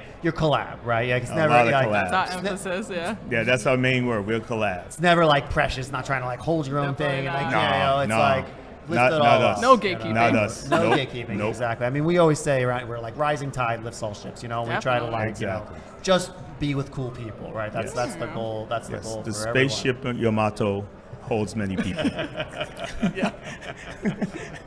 That's awesome. And so, best place for folks to find you guys, Tokyo Bronx. Yeah, you can find us on social media, Instagram, YouTube, Facebook, X, guess it's now X, Spotify, at Tokyo Bronx ACG. That's awesome. And if come down right now.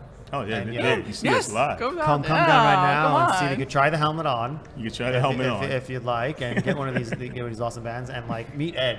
Oh yeah, you can meet Ed. Ed in the shirt. Cool shirt. Get a picture with Ed Yes. and his shirt and Rosa. Well, thanks so much. Thank you. Thank you. both of you. I hope that we can see you again and collaborate on some more stuff. Oh, you certainly definitely next will. year. But we Yes. like there's a very similar vibe, and like the doors are open here for you guys. We appreciate the so- opportunity. I'm glad I got to meet Robo 7 at New York Comic Con last year, and John's great. Yeah. yes, amazing. I John's love- great. I mean, the hustle to get this together. You know, he Yes, carried I us know all the burden. feeling. You know, and right, any of us who have done things like that, we know. So it's like, oh boy. Yes. But he killed himself, and it's worth it. I think. I think it's Mm-hmm. worth it. All right, we'll follow Tokyo Bronx. We're going to let them get back to their table, and keep sticking with us, and we'll have some more at Kaiju Brooklyn in a moment. Okay.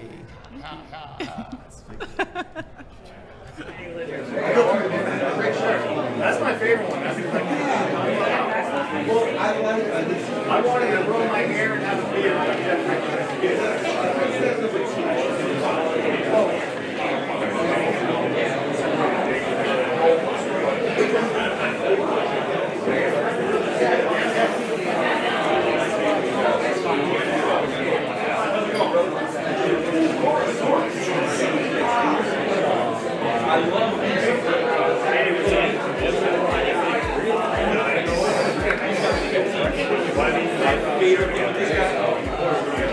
You might have a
It's my name, John.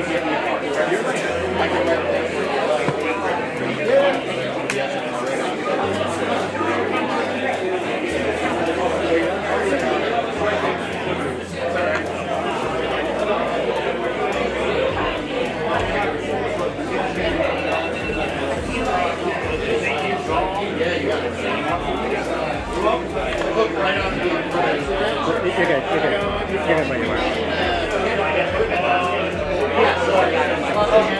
good.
All right, we are back at Kaiju Brooklyn.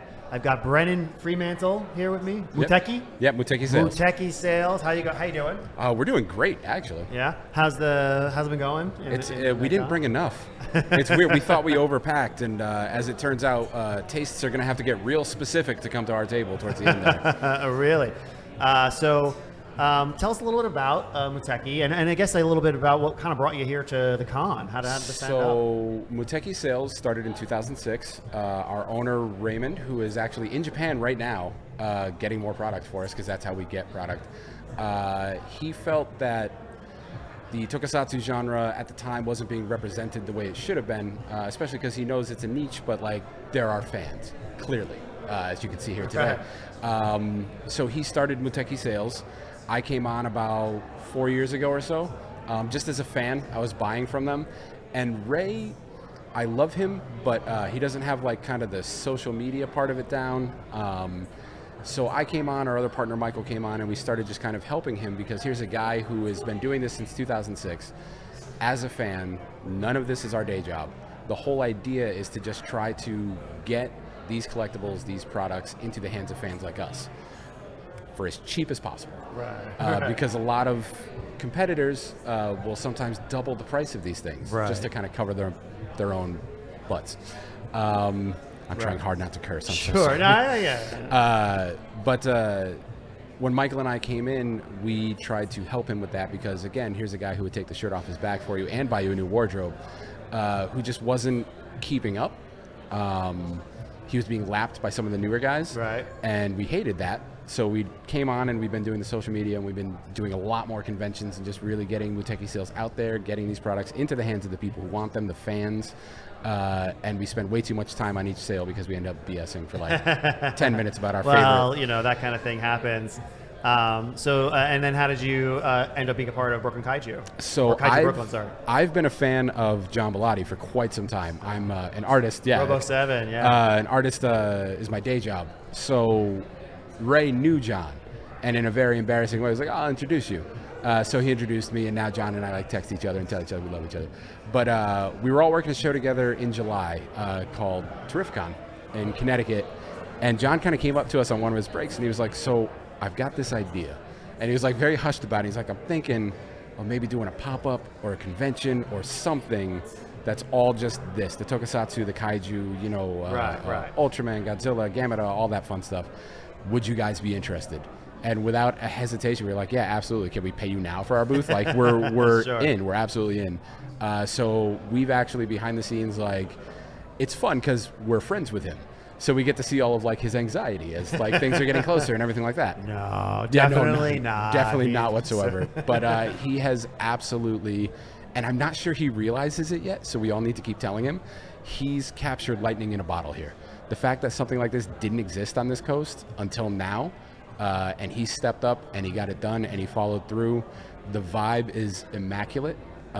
Cool. I'm glad to hear that. Yeah, I have nothing but good things to say. This show has been nothing but magical so far. And it's cool. I mean, we're here, so I think this place is cool, but like it's in Brooklyn, it's in the middle of Brooklyn, and like it's different than like being in a different kind of convention space. And the location's fantastic. Feels a little authentic, right? It feels a little more homegrown, I feel like. Absolutely. What you're seeing in there. And you're connecting with the people, like you said, like, you know. Yeah, the people, he did well to get vendors and artists from all over, but none of us are stepping on each other's toes. We were actually just talking to a vendor, Seismic Toys.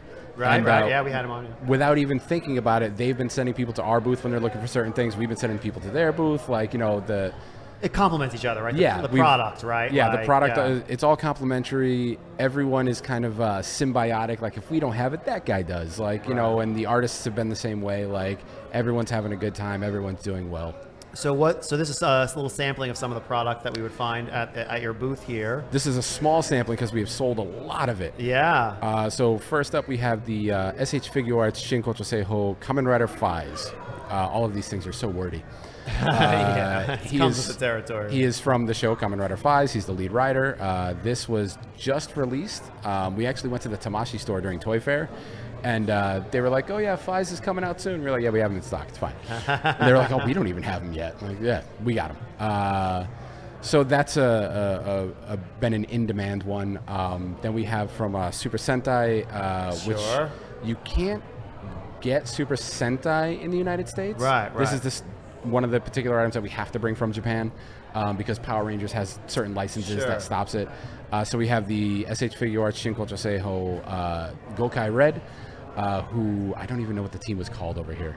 But they were the Gokaijus in Japan. So so you're importing stuff. Things. Yes. So fans are coming to you from the Muteki sales is all about kind of things that you can't kind of get, right? Yes. You guys are doing that legwork. Yeah. If you can get it in a Target, we're not going to have it. Right. Because there's plenty of anime stuff and everything like that that is readily accessible, which is great. But we're still very niche again with the tokusatsu genre. So we have to sometimes get it straight from Japan because our vendors. Our dealers here don't carry it. They just can't. They can't bring it into the country. But we can go to Japan. Ray is in Japan right now. We can go to Japan. We can buy things. We can bring it back, and we can not mark it up astronomically to get it into the hands of people who want it. For fans, right? Yeah, exactly. And collectors. We are fans first. We got original. Zet original. Ultraman Z original. Yep. This is on the show before the Ultra took his host. He had a kind of base form, and then when he bonded with Haruki, their form is called Alpha Edge. So this is Zet's original form without the human host. This is what he rolled as. This is the SH Figure Arts Ultraman Zet original. And so this line is obviously a specific type. They're similar action figures. The difference being the Shinko Joseiho branch off of that. Right. With SH Figure Arts, with the regular figures, what you're getting is an action figure. This is, in Japan, this is the standard. You walk into a Target, it's the same as like a Hasbro figure here. Gotcha. The Shinko Joseiho, what they do is they actually tend to bring suit actors in, and they body scan them so that they can get their proportions a little bit more correct. And then they base everything on that. So this is a little bit of the higher end version of the same figure line. But these are posable, right? Everything is articulated, posable. Statues, yep, comes with a billion accessories most of the time. You can see on the back of Zet here, he comes That with, looks like a lot of fun. Yeah, with like his Zet beam parts and everything like that. Then we've got Ultraman Tiga power type. Another Shinko Joseiho. This one was fantastic because, some of the suit actors are aging.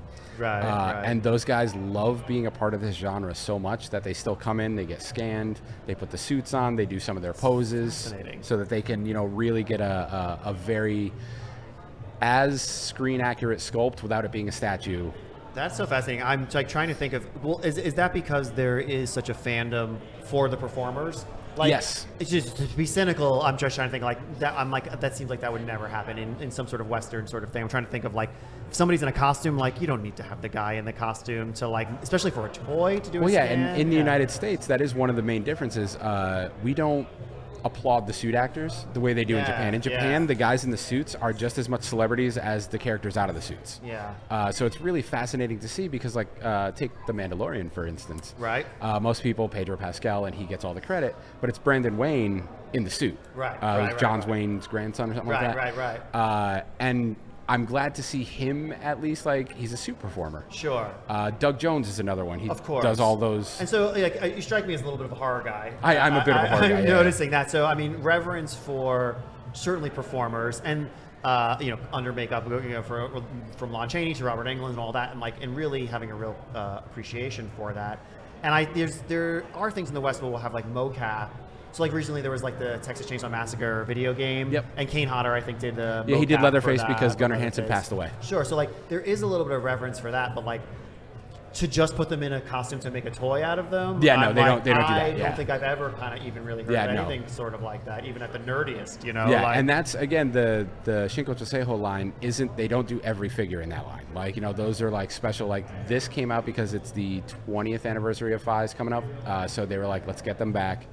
They made a new movie and everything like that. Like they really, right. Because I mean, these guys in Japan are basically the Marvel heroes. Like they are the heroes. Right. It's niche here, but normal there. And again, the way we applaud again, like Doug Jones, Robert Englund, Lon Chaney, they do that to their suit actors over there. That's great. I mean, I'm a pretty big nerd, so like I've always been we were talking about Kevin Peter Hall, the Predator earlier with one of the other, and just how much of every other Predator has kind of sucked after once he died. Like nobody could get it. The suit design was different, but his physical performance, because he was like it's always physical performances. Like I forget the kid who played the Xenomorph guy, the original Alien. Right, yeah. The way he like moved and everything like that, like has not been the same since. They always now it seems like they just hire like a giant basketball player or something. Yeah. And sometimes they can be good, but like it's not just a big guy. Yeah. Like, you need that's an actor. Doug Jones is probably the most famous now. Yeah. Well, and to Andy Serkis a little, like he kind of for these guys to be able to, because they get the voiceover from the actor who plays the character out of costume,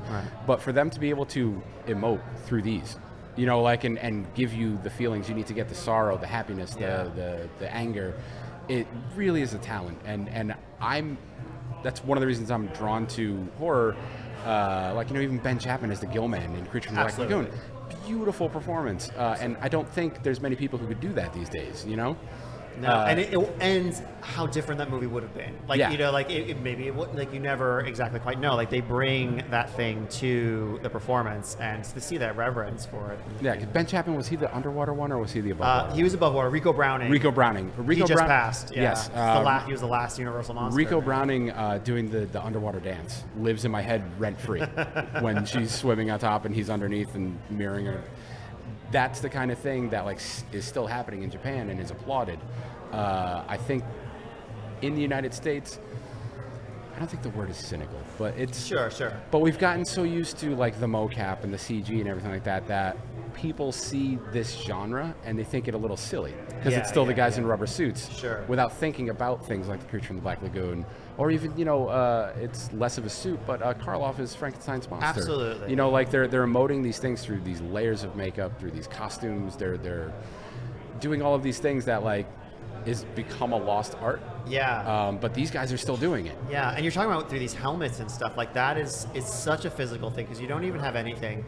And you mentioned Mandalorian, and it's been very successful, and I've been really impressed. Like it's hard to do it as a performer, but it's hard to do it as a director and creating a thing to have two people standing there in giant helmets, talking to each other, and to be engaged as an audience member is difficult to pull off. So when I see it pulled off, I'm like, yes. How do you have me half sobbing on my couch and I can't see your face? That's a performance. Or a slight head tilt, or it just so much can be done with that. Nick Castle doing Michael Myers in the original Halloween. He was, I think he was hired because he was Fred Astaire's grandson, and he knew John Carpenter, but they said their whole family moved weird. So that's why Carpenter didn't give him much direction. He was just go from one side of the street to the next. That's it. And he just walks and does these weird head tilts, and that kind of performance, that nuance, especially with the types of stories we're getting in the tokusatsu genre, in the the kaiju stories and Ultraman, Godzilla, it's astounding what they are able to pull off emotionally. So cool. And I think that's part of the magic of tokusatsu. You get people to connect with masks, with helmets, but there's so much more. And again, I'm a grown-ass man, on my couch, it didn't have to be this way, and what am I doing? I'm sitting here reading subtitles and upset that this bug man in a helmet just got his butt whooped. So it's a testament to the genre, and again, with all of the people here today, you can see that. Yeah, right. So cool. I mean, thanks so much again for being here, Brennan, and we hope that you'll be back with us. Oh yeah, absolutely. And part of our family. Where's the best place for folks to check you out? You can check us out on Instagram at Muteki, MUTEKI_sales, or at mutekisales.com. Awesome. Or come down right now. And buy the rest of the stuff off the table. There's a giant line because they're talking to each person for an hour. We talk too much, as you can see. Well, I'll let you get back to it, and we've got a lot of horror stuff coming up, so we're going to keep you in the Rolodex. Oh, please do. Absolutely. We can find. Yeah, thanks for letting me nerd out about suit actors and stuff. Oh yeah, I'm we should just do our own podcast. That's it. We're just gonna talk about Creature from the Black Lagoon for an hour and a half. I have to stay on topic with the kaiju stuff, but I certainly could. All right, we're gonna cut back to. I think we're gonna cut to Emily in the on the floor, and she's talking to some folks, and I'll be back in a little bit, and we're continuing coverage of Kaiju Brooklyn. All right. We are live at the Tom Kane Theater in Industry City for Kaiju Brooklyn. Who do we have here? Wes Allard of Last Bastion Studios. And what do we have on this table? Our lovely toys and comics, original characters, as well as some custom painted versions of Savenger and Hedora and even G-Ross right here. So who is this guy? You said we had original characters? This is Ragnar, our very own kaiju, who's the star of our comic right here. And we have more comics coming out later this year. And yeah, we have more toys coming, chibi versions, so on and so forth. Gotcha. Now, Ragnar, what are your thoughts on Netanyahu claiming war against Palestine? That is the appropriate response. Back to you.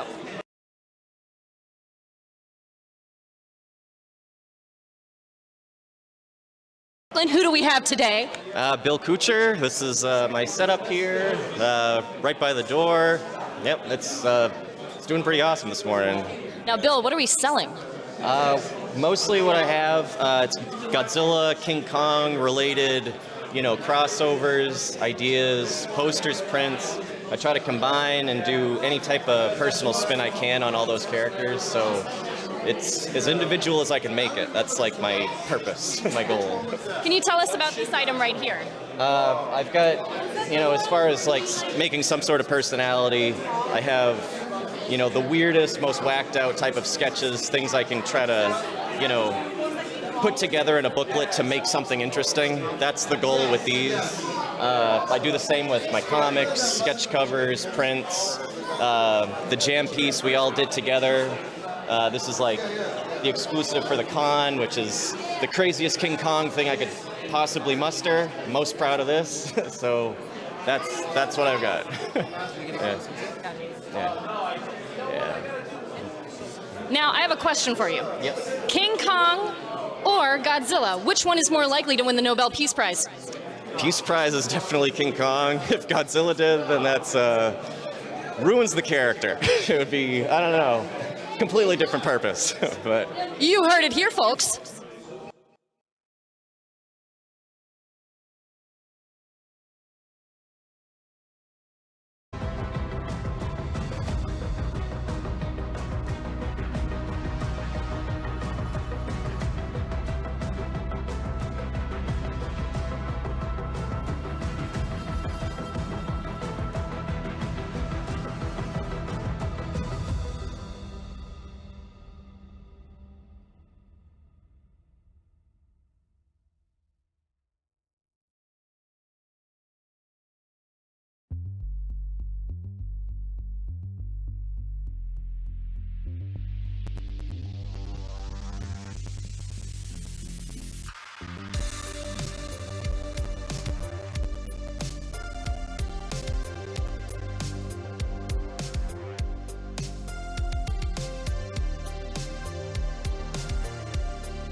All right, we're back. Kaiju Brooklyn.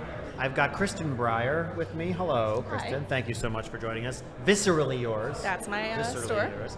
And just, change it up a little bit from a bunch of dudes with giant guys in helmets. You have a little bit of a different kind of setup at your booth. I do. Why don't you tell us a little bit about your art and what you got going on here? Sure. So I'm an artist by trade. I've been doing it since I was a kid, and I love animals and monsters, and naturally I love the costumes in all the kaiju movies. So I've been drawing inspiration from that, and I like to appeal to the ladies specifically because I think a lot of ladies love the kaijus and a little underrepresented usually. Yeah, right. So I have brought a lot of my apparel. I like to hand paint all of these bags, and sometimes I do like jackets and skirts I have, and it's all salvaged or reclaimed or whatever you want to call it. Okay. Stuff, yeah. So reclaimed stuff that you have then monstered up. Yep, breathe some new life into it, and hopefully get them the right homes. So this seems, I'm seeing this repeating theme here. Like, is this sort of your trademarky kind of, if I may, this is my favorite thing in the world. Yeah, it's, I do love Biollante. I know that's not how everybody pronounces it. That's how I pronounce it. Biollante. Biollante. I'm with you. And I just think she's fantastic. And I love that her boyfriend is, Baron. I think that's great that they have a little romance going on. And I love Hedora. I think he's fantastic as well.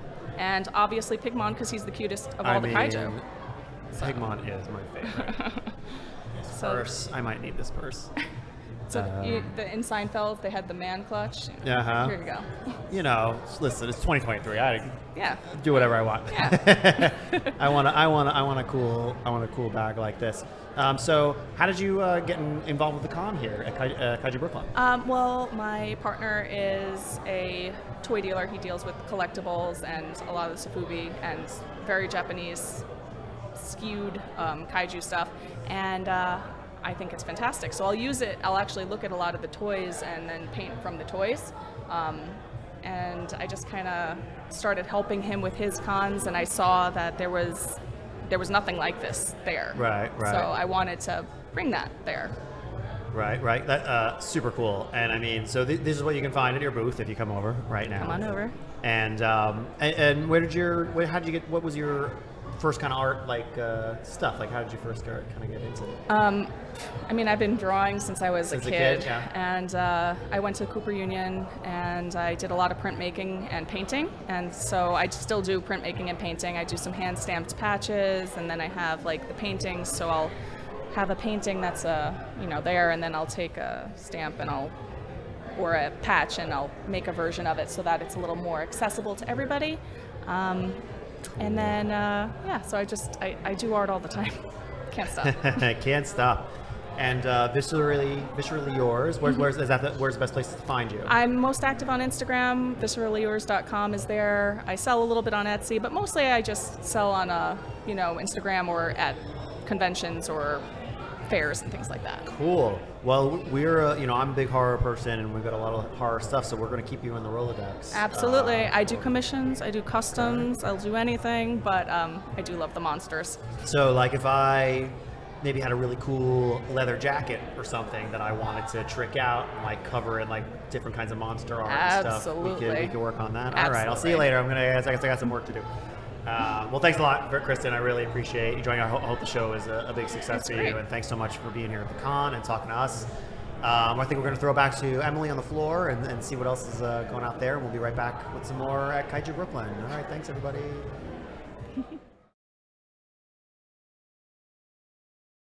Okay, we are live at KAIJU Brooklyn in Industry City. Who do we have here?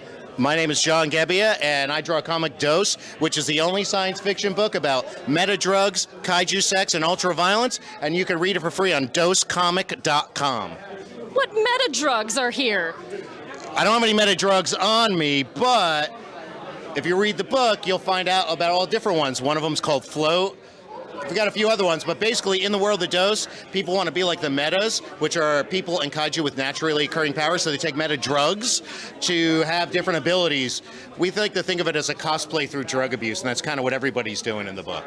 Might be legalized in Oregon very soon. Yeah. What do we have on the table? And then the other thing I have for sale are toys that I make right out of my garage, all start to finish without a 3D printer. And my newest toy, this is Fancy Kaiju Goo, and he likes to drool.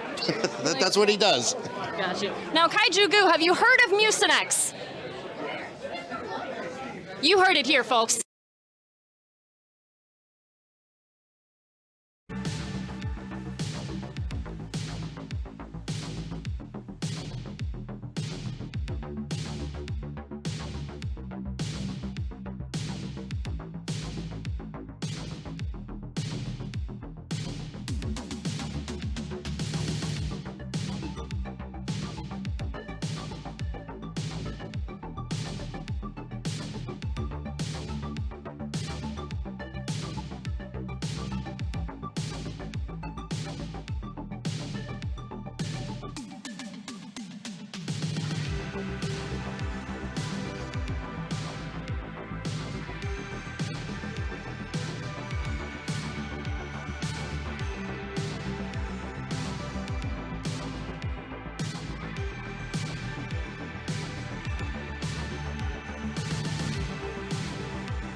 right, we are live at Kaiju Brooklyn in Industry City. Who do we have today? Hey, my name is Dope Pope. Dope. That rolls right off the tongue. Okay. It's on my shirt. As it does. Now, what do we have here? These are all. Everything on my table is something that I've sculpted, the 2D prints are like how I render them in the computer, and what you see, the statues are like the actual either toys, official toys, or 3D resin printed and painted by me. So everything on the table is something I had my hand in making. How long have you been making toys? Probably, I started doing this in 2013, so it's 10 years now. Gotcha. Yeah. So we've got all these other toys over here. Can you tell us a little bit about them? There's like everything on the table is like, it's got its own story, so I'll be here for a month if I did that. Okay. But the most important things I can talk about right now is like this Gorgo toy is the most recent product that's an officially licensed Gorgo toy, first in 65 years. And then the toys next to it and the little baggies, those are a brand new product that me and two other artists, Eric Sosa and Erwin Papa, the three of us are black market kaiju, and we have these original designs that we're selling for just 20 bucks at the show, and that's what I'm looking to plug right now. Now, what is this guy's name right here? That's Flathead. That's Flathead. How old is Flathead? He's like a baby. He just came out. He's about a year old. He's about a year old. And like, look at that. What's Flathead's zodiac sign? Scorpio, obviously. That makes sense. Now, Flathead, what are your thoughts on Netanyahu announcing war with Palestine? Good answer. Good answer. I'm curious myself. And what is this guy's name? That's Umbosaurus. Umbosaurus. How old is Umbosaurus? He's old. He's like probably 7 years old. He's 70 years old. No, it's not 70. 7. 7. See, this is why I asked the big questions. Yeah, he's growing up. He's growing up. Umbosaur, which is the most Christian Pokemon? You heard it here, folks.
All right, we are back at KAIJU Brooklyn, here at bkONEproductions in lovely Industry City. All right, so I've got Wesley Allard here. Yes, Thanks sir. so much for being with us today from Last Bastion. Yes, sir. Thank you for having me. Here, I know you've been working hard. You've been here since yesterday. I have. Much. Did you leave here, or were you here all night? No, I did leave here, and I had a rough New York night out on the streets. Oh, really? before getting up this morning. So, what's that story? Can we hear it? Did you get mugged? No, it means I was really drunk. I have no idea where I was at, and then somehow I got back to where I was staying. That kind of rough New York night. I gotcha. So you're not from New York? No, I'm actually from Los Angeles. That's where my business Get partner outta and here. I started Last Bastion and everything else. That's cool. That's cool. But you live here now? No, actually, I specifically came here. I'm really good friends with John Bellotti, who put on the KAIJU Brooklyn So you're event. here you crossed the country. I for KAIJU did. Brooklyn. That's amazing. I love that John Bellotti guy. So.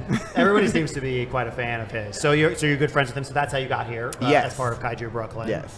And so I guess talk a little bit about Last Bastion and what you're all about. So Last Bastion, we are we make art toys, we make collectibles, we help other artists make art toys and collectibles. We do 3D printing, 3D sculpting, engineering, prototyping, all the fun stuff, but we also have stories that we want to tell as well. So we have original characters like Ragnar right here, and we've got the mighty King Jaguar, who's part of our Luchador comic as well. So this is original IP. Yes, sir. Yes, sir. Your And we original have thing?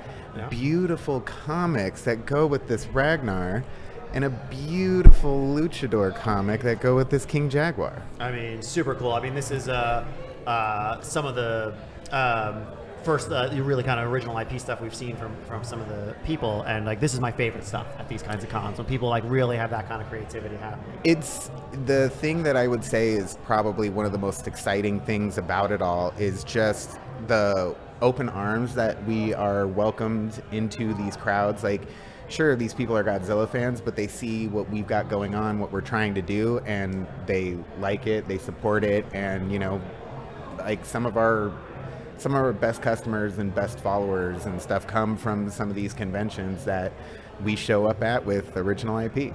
So how did you go from, I'm sure, being a fan and an artist and and doing things to leveling up and deciding like, you know what, doing my own thing, and being able to have this sort of product, probably not able to do it maybe in other eras, there's something about being now, like what sort of brought you to?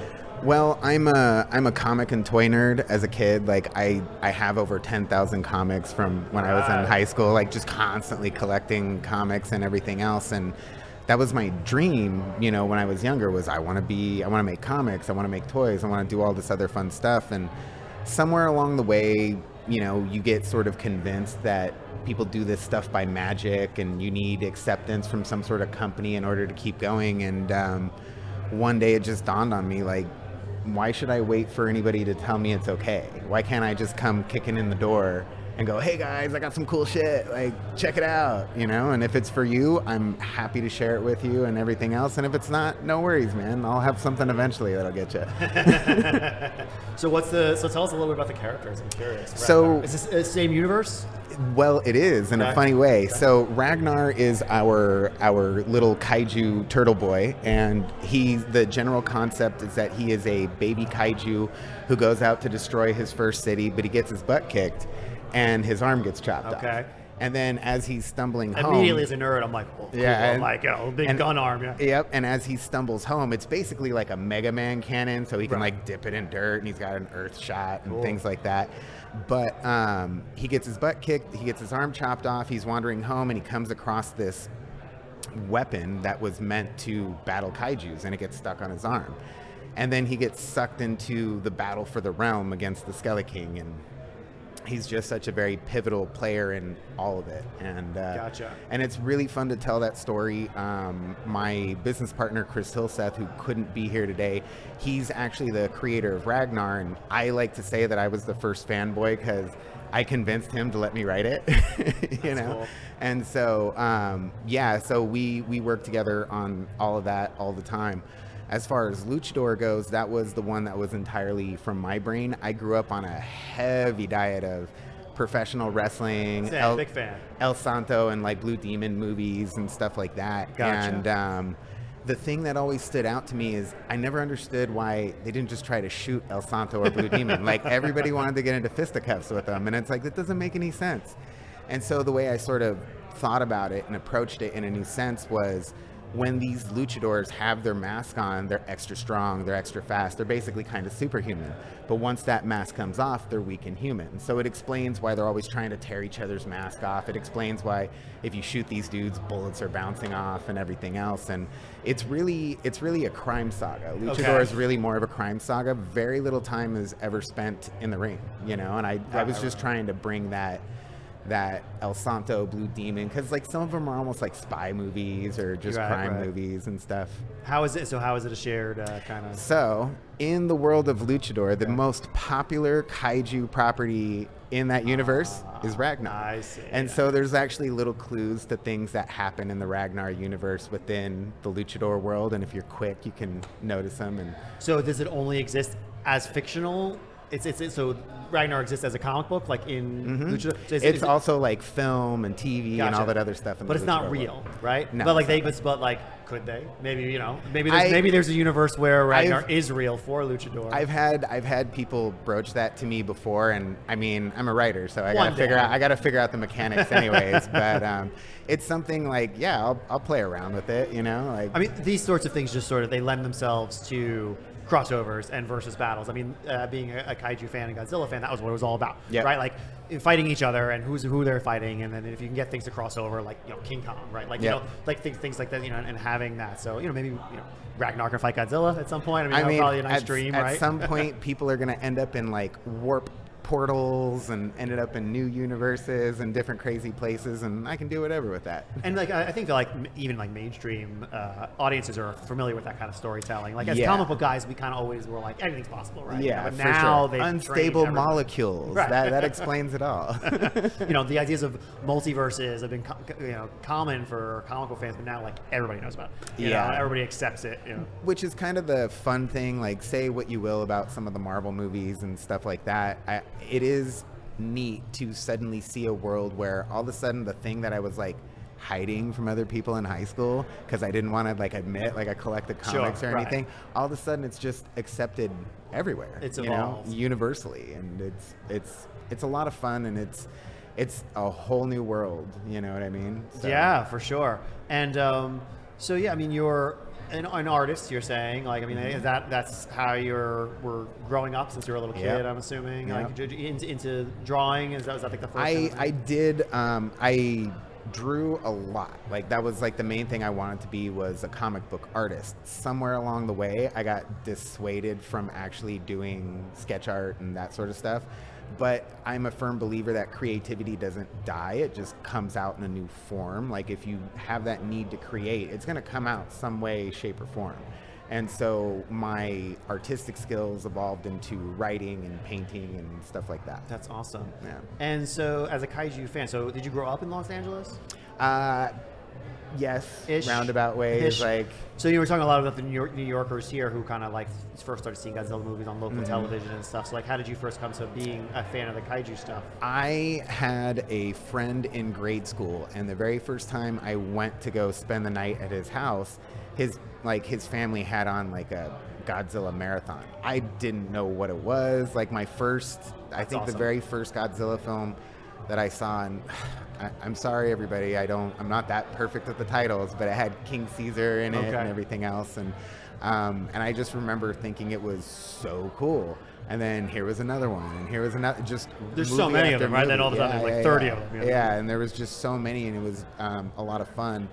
And I really dug it, and and it just sort of fell into the world of comics and film and television, and just hit every single note in the wheelhouse of what I like, you know. What are there some that are your favorite amongst the movies or the characters? So my favorite, I've had this question a couple times, but my favorite kaiju is Baby Godzilla from Space Godzilla. Right. I love the way he looks, just like the dopey eyes and everything. Like that's my favorite kaiju. I think my favorite movie, though, I mean, I thought Shin Godzilla was amazing because, you know, it's just a very different take. And, Yeah, you know, cool. especially, you know, if you were aware of what was happening with Fukushima and everything else, Right. you realize, like, it's very much a statement on the Japanese government. It's just really surprising that they were able to, everything that happened to Godzilla as a pop culture character and as watered down, and that they were able to bring it back and make it kind of a serious, like you would almost think that wouldn't be possible anymore. Like it's been done so well, but they did it, you know, and responded to it. Super impressed, and I really like that filmmaker. I thought he did great with, you know, the Kamen Rider, Shin Kamen Rider, and Shin Ultraman was a lot of fun, and everything else. Screening Shin Ultraman later today. Yeah, I know, it's kind of exciting. We'll check it out. Gonna be pretty excited. Absolutely. And like Ultraman, his exposure different varies in America and in the West. Yeah, we actually, I don't have my prototypes with me today, but we recently got the license for Ultraman, and we're releasing a line of chibis that will be coming out by the end of November, beginning of December. And I didn't bring them with me today because I didn't want to create confusion of, oh, is this for sale? Do you have more? Right, like, you know, and you know, I don't want to like break people's hearts, but you know. Well, super exciting, Wesley. Where's the best place for folks to check you out? Best place to check us out would be on any of the social media channels. We are super active on Instagram, so that's at Last Bastion Studios. And then we do have a website. You can easily get there through the link tree and our profile and everything else. And will you come back next year? I absolutely will come back. Or if we year. do, or you know, in spring maybe, we'll see. Absolutely. How ambitious we get. Well, thanks so much, Wesley Allard, Last Bastion Studios, and all of his great work, original IP and like super creative stuff, and a budding shared universe of sorts happening, and that's great. So we'll throw it back to Emily and see what else is going on the floor, and we'll be back in a few minutes at Kaiju Brooklyn. Thanks much. All right, we are live at Kaiju Brooklyn in Industry City. Who do we have today? Hey, my name is Dope Pope. Dope. That rolls right off the tongue. Okay. It says on my shirt. As it does. Now, what do we have here?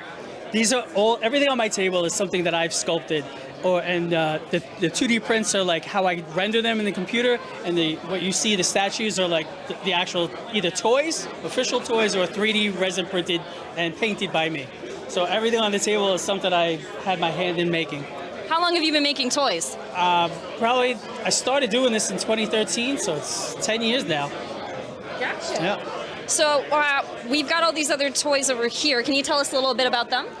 There's like everything on the table is like, it's got its own story. So I'll be here for a month if I did that. Okay. But the most important things I can talk about right now is like this Gorgo toy is the most recent product that's an officially licensed Gorgo toy, first in 65 years.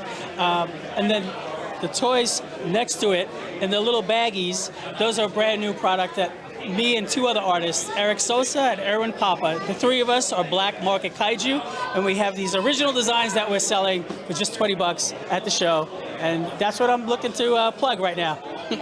Now, what is this guy's name right here? That's Flathead. That's Flathead. How old is Flathead? He's like a baby. He just came out. He's about a year old. He's about a year old. And look at that. What's Flathead's zodiac sign?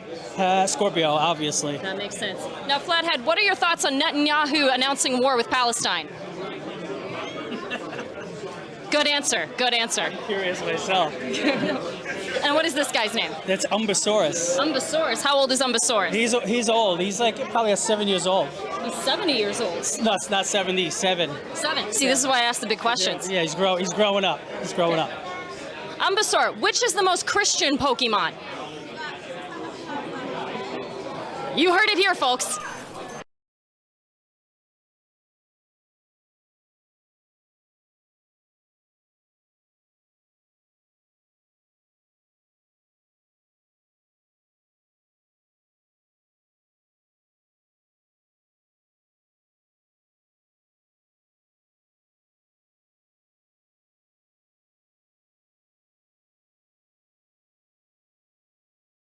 And we're live at Kaiju Brooklyn into the Tom Kane Theater in Industry City. Who do we have today? John Bloody Jr., aka Robo 7. Robo 7, what are we selling? Art prints, officially licensed Ultraman t-shirts. Can you tell us more about those shirts? Oh, what can I not tell you about the shirts? Ultraman, Ultra 7, Tiga Dynagaya, more Ultra 7, all officially licensed. Japanese superhero, one of those famous superheroes on the planet, making his claim in the United States. And I'm bringing the heat, bringing the ultra heat. Bringing the ultra. What's the difference between heat and ultra heat? It's more heat. That makes a lot more sense now that I think about it. Yeah. Now, which one of these inspired Pokemon? Ultra 7. So Ultra 7, when he gets in trouble, has little capsule monsters, right? So he throws the little capsule, and out pops a big monster, one of these three guys, right? The creator of Pokemon is a huge fan of Ultra 7. Therefore, he used it as inspiration to make Pokemon one of the biggest, most well-known properties in the history of our planet. Unbelievable, right? Who knew? You heard it here, folks.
All right. We are back. Ooh, oh, hey, echo. We are back at Kaiju Brooklyn at Industry City. I have here with me Finn. Hi. Kid. Local young kid. You know, we've been talking about toys for like 9 hours with men over the age of 45. It's been pretty much exclusively. So we actually have a child's perspective of the comic book culture. How's it going, Finn? Good. Yeah, Good, going well. yeah. I like your shirt. Thank you. King Kong. Very controversial whether King Kong is a kaiju or is not a kaiju. I think we could probably start some fistfights in there if we start posing this question. Yeah. But do you know the word kaiju? Yeah, I've heard of it. What does before it this. sort of mean to you? Yeah. I don't know. I think big monster. Think big about monster, it. like Godzilla, Yeah. like that. You know that's what it is. You ever seen the Right. movie Pacific Rim? I've heard of it. It looked cool. Yeah, that's cool too. They call them kaijus. And Right. So you walked the floor. I did. What'd you see out Went there? through. What's going on out there? Saw a lot of cool toys, some nice art. Yeah. A lot of neat stuff. But it was really cool to be exposed to this sort of nicher side of the pop culture thing that I've never really seen a lot of. Right. Because you're a big Marvel fan, Yeah. Star Wars fan. You're very well versed in a lot of Yeah. stuff, but this is maybe not your main thing, right? Yeah, never really a lot of this. I have seen like a few like King Kong and Godzilla things, but not a lot. So Right. it was really cool to see more of Power that. Rangers. Yeah. Also part of this. Mhm. Pokemon, certainly very popular out there as well. Yeah. And have you seen some of the newer Godzilla movies that have been coming out? I did. I saw Godzilla vs. Kong. Right. And probably like some clips from things, but that's the only full movie. What do you think? What do you think about Godzilla vs. Kong? You're into it? I liked it. Yeah? I thought it was good. Just mainly the Godzilla versus Kong part. The fights were cool. That's right. So what you're saying is That's all I really cared. the story part, maybe not the greatest, the human story part. Yeah, I mean, it did also follow up previous movies in that world, which I had never seen, so I was just there for what it was. You know, that's classic par for the course for Godzilla Yeah. movies. And like, if you're in there for the action and the human story isn't, that's Godzilla movies. That's what pretty much they're like 99% of them are all about that. And you're there for the throwdown. Uh-huh. But you're into that. Yeah, it was And I mean, you've known probably before like I said, you haven't even seen it, but like you've probably known what Godzilla was before you can even know what you've known. Oh wow, yeah. Yeah, when I was like 3, I was playing with a Godzilla toy. Right. And do you and are you into Power Rangers much at all? Not really. Yeah, I watched like 2 episodes of it and then I gave up. But it was cool. So yeah, what did you see out there? What are people selling? What sort of things? A lot of cool stuff. I saw a few art installations where they were selling their like prints. It was all really cool. Very, very good art. Some cool comics, a lot of neat figures and things. And also, what's it called? I just learned about it today. What's it called? The red and gray. That guy. Red and gray. It's like- Ultraman. Ultraman. There it is. Sure, this guy. Sorry. Yeah. It's everywhere. How could I not know? Anyways. Sure. Well, we've been talking to a few of the people on here that Ultraman is not quite as popular as Godzilla, and it's still not quite as well known, but starting to more and more. Yeah. It was really cool to learn anything about him, and like I said, just being exposed to this new side of pop culture. Right.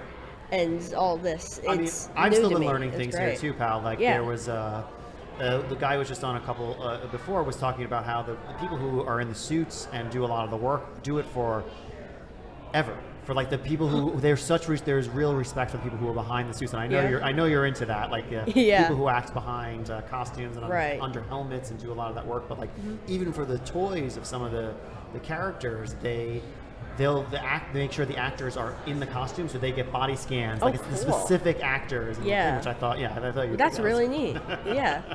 I thought, like, I don't think they get, Tom Holland to be in the Spider-Man costume when Yeah. they scan him. I think they get some guy to do it, Yeah, that's really But good. It is interesting. So do you think maybe this might make you a little bit more of a kaiju fan? I definitely think so. Yeah. So you've been coming down here to see us at, BrooklynONE and do Yeah. our podcast here. What do you think about this new space we got? It's amazing. It's really great. I mean, it's, you're already a big fan of St. Mark's Comics, right? Definitely. This is your comic book store. Yeah.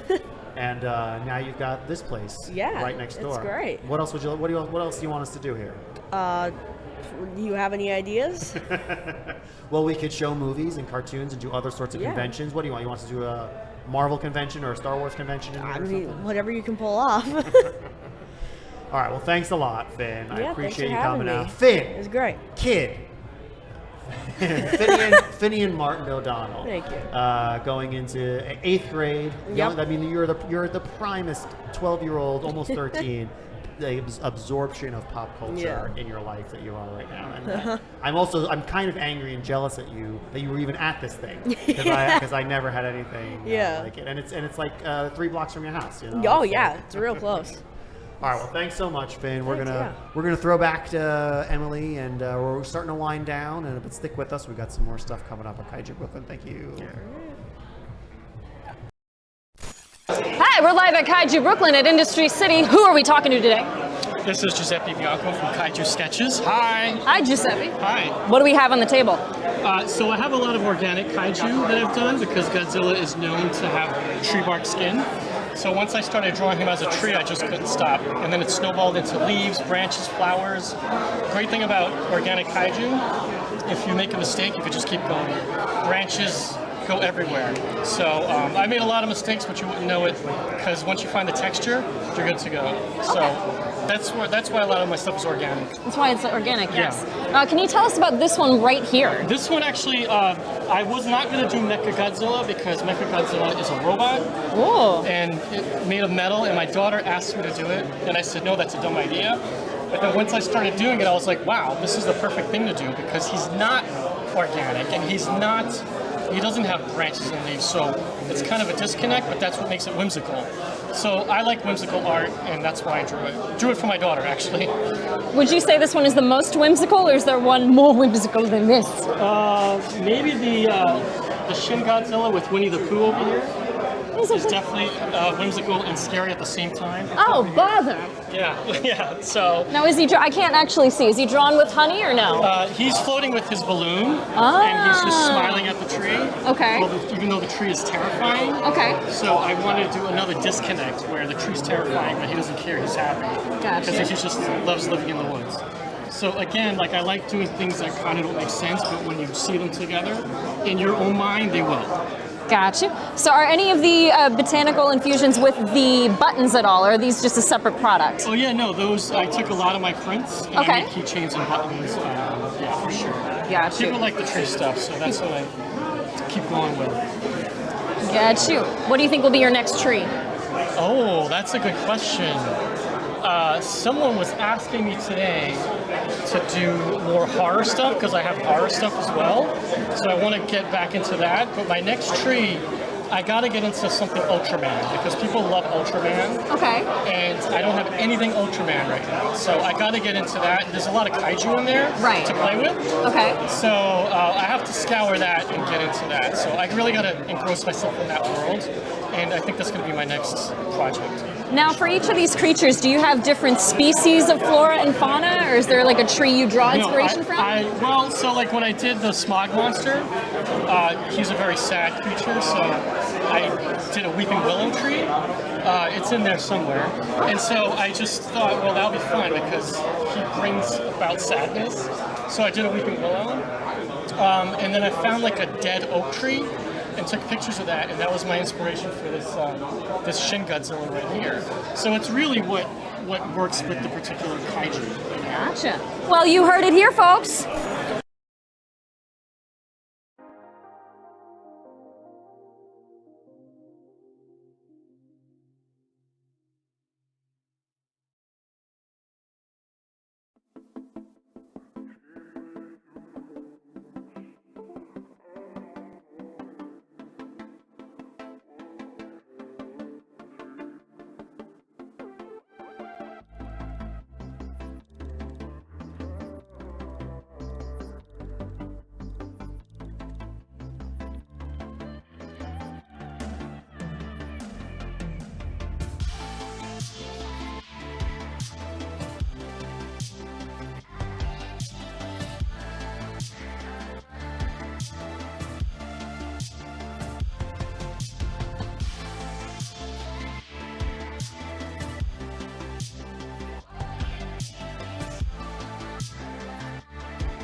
Bellotti, Robo 7, Right. is a good friend. Yeah.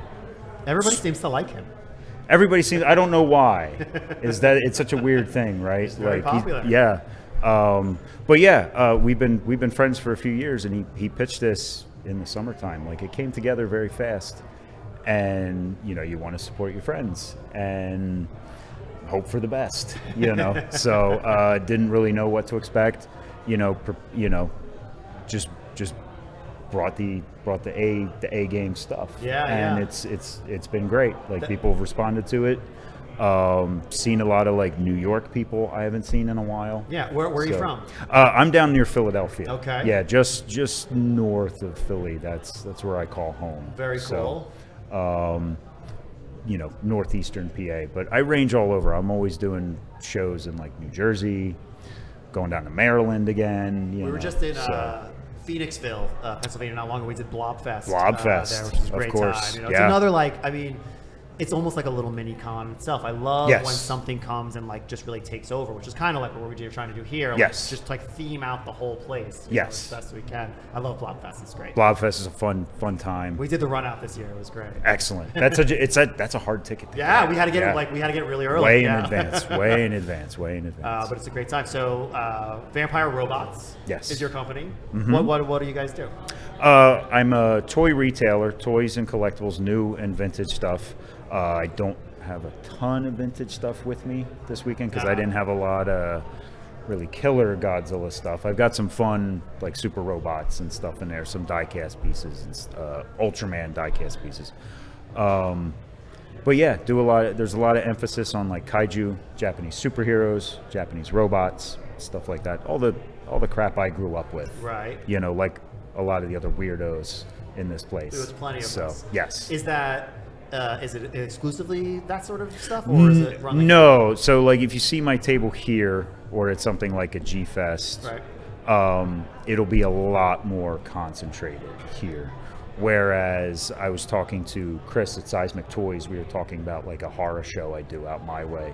And I said to him, I was like, my fast and loose rule for that show is 30% Godzilla in the. So I've had 2 tables. I have to figure out what 30% of Godzilla stuff means for 12 feet of space. But I also do like action figures, stuff like that, Marvel stuff, DC stuff, Star Wars when I can get the vintage stuff. Right. That stuff's getting harder and harder. It's still super hot. I thought it would have died down after the last movie. Yeah. But it's still like peaking right now. I am starting to price-wise. see a little bit. I mean, it's not as chase, but like a lot of the 90s stuff, there is being a little bit more of a demand for the kids who really kind of were growing up, who were very young at that time. Yeah. Who grew up with that Power of the Force 2 line. Yes. And like, we used to mock those so much because they were old and bulky. Yes. But people love it. Like everybody has their nostalgia in a way. Everybody has their thing. That you see with the Godzilla scene or the Ultraman scene. Like a lot of the guys coming up that are like 30 and under, they really love what I call Gino, Godzilla in name only, the 98 American We've been talking about him. Yeah. abomination. Yeah. But that's a gateway film for some of these guys, these younger guys.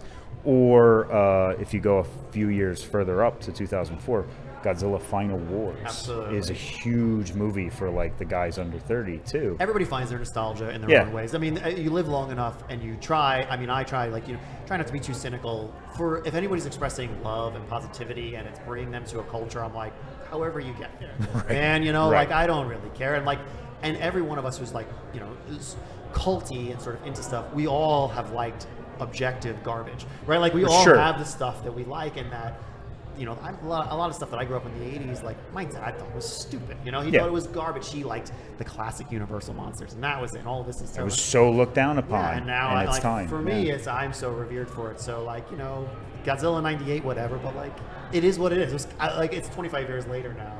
It's just a piece of. It's one of those things, because those guys are adult collectors now. I will try to find that, because they're not really making stuff from that movie anymore. Yeah, it's so true. Reviled.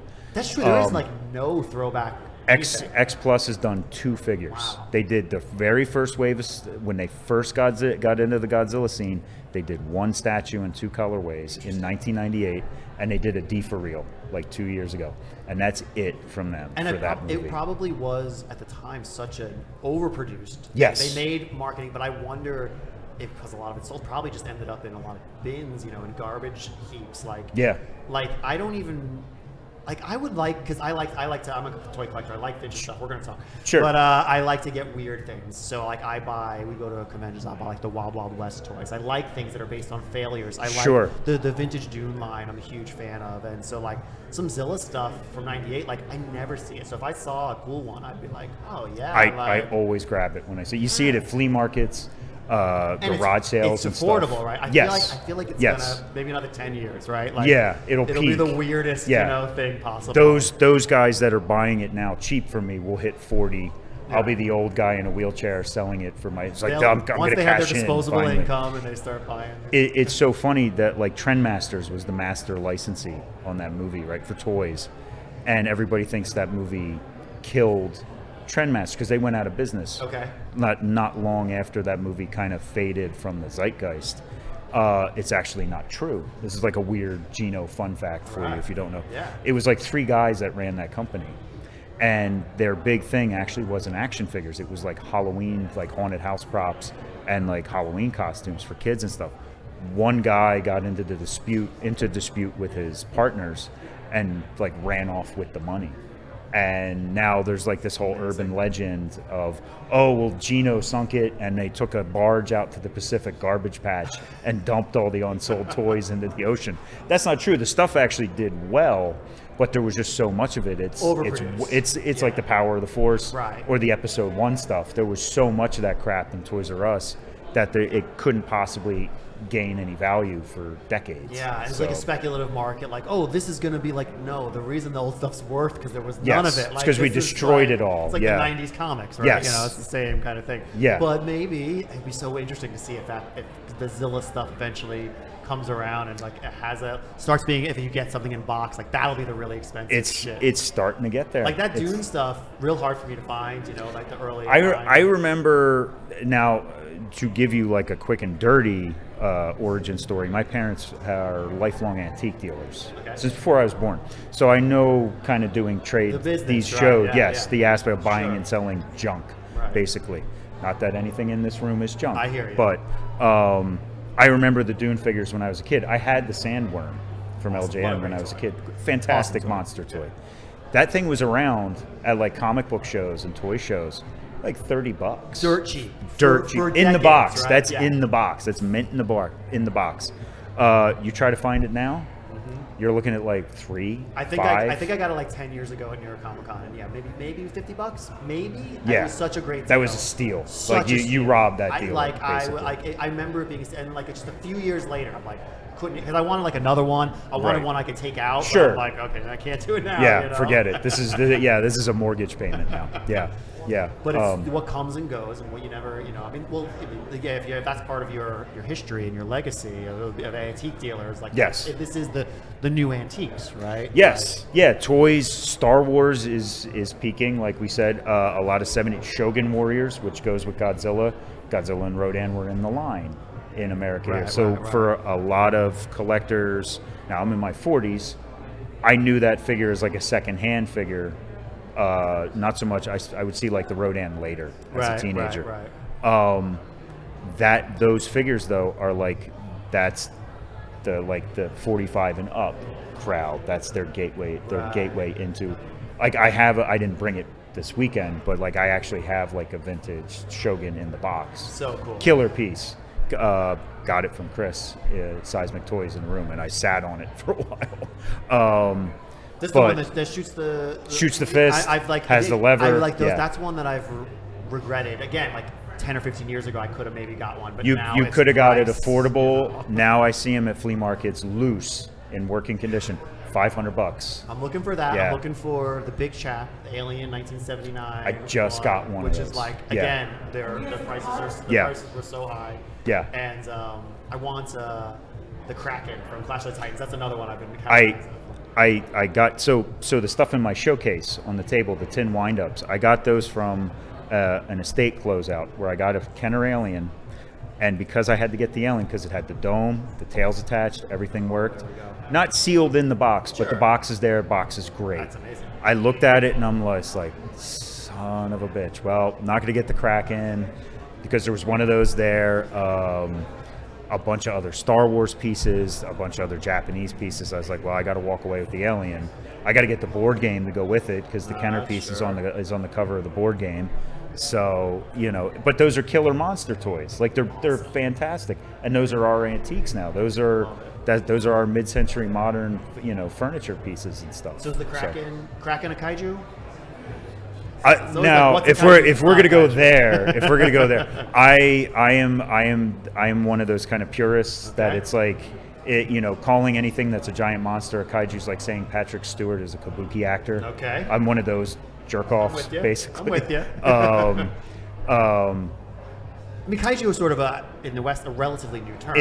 I always call things monsters. It's been adopted as a coverall for anything big. Live it like, my girlfriend's in the booth and she's a big Eva fan, and she asked me, "Are the angels, which are the bad guys on Evangelion?" She's like, "Are these kaiju?" And I'm just like, "No, we're not doing this. I'm not. No."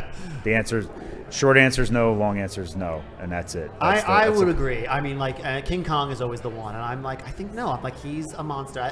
He predates the inception of that word. Sure, right, and obviously he did cross over, and he's part of the universe, and in those sorts of ways. But I'm like, kaiju has a specific thing. We'll see, but we'll see what happens in another 10 or 20 years. It doesn't matter. It doesn't really matter what we think. Right. Culture will go along. We're Americans, man. We just take whatever we want and we ruin it. We just ruin the word and give it other definitions. So it'll have a 1 and a 2 and a 3 in the dictionary. We take a croissant and we make a croissant sandwich. And a croissant sandwich. There you go. The French fries. That's what we do. Yeah. Cool. So do you? Is there a retail space, or are you mostly just? I'm web based, and I do conventions. Retail space is something I often think about, and there's always like a reason for me beyond just the overhead of it. Sure. To just well, be it's like, tricky now. I mean, again, in a different era, you would have had to, we would have definitely had a realty retail space. Like that's the kind of the way it might go. But now you can do what you're doing. I think. I love doing shows. Yeah. Not every show's a winner. Today's a winner. Sure. But I've had shows very recently that were like, okay, well, this was a mistake. Learn your lesson, you know. Did but you I'm do the horror Connecticut one like a couple weeks ago? I didn't. I know those It's a huge shit promoters. show, I heard. Yeah, They had a big Jeff problem. Jeff Zorno, next to my neighbor in the room. He does that show, and I think he does a lot of their key art for like their flyers and their posters and stuff. He's totally tied into that show. That and this are the only two shows I think he's doing in 2023. All right. I love doing conventions.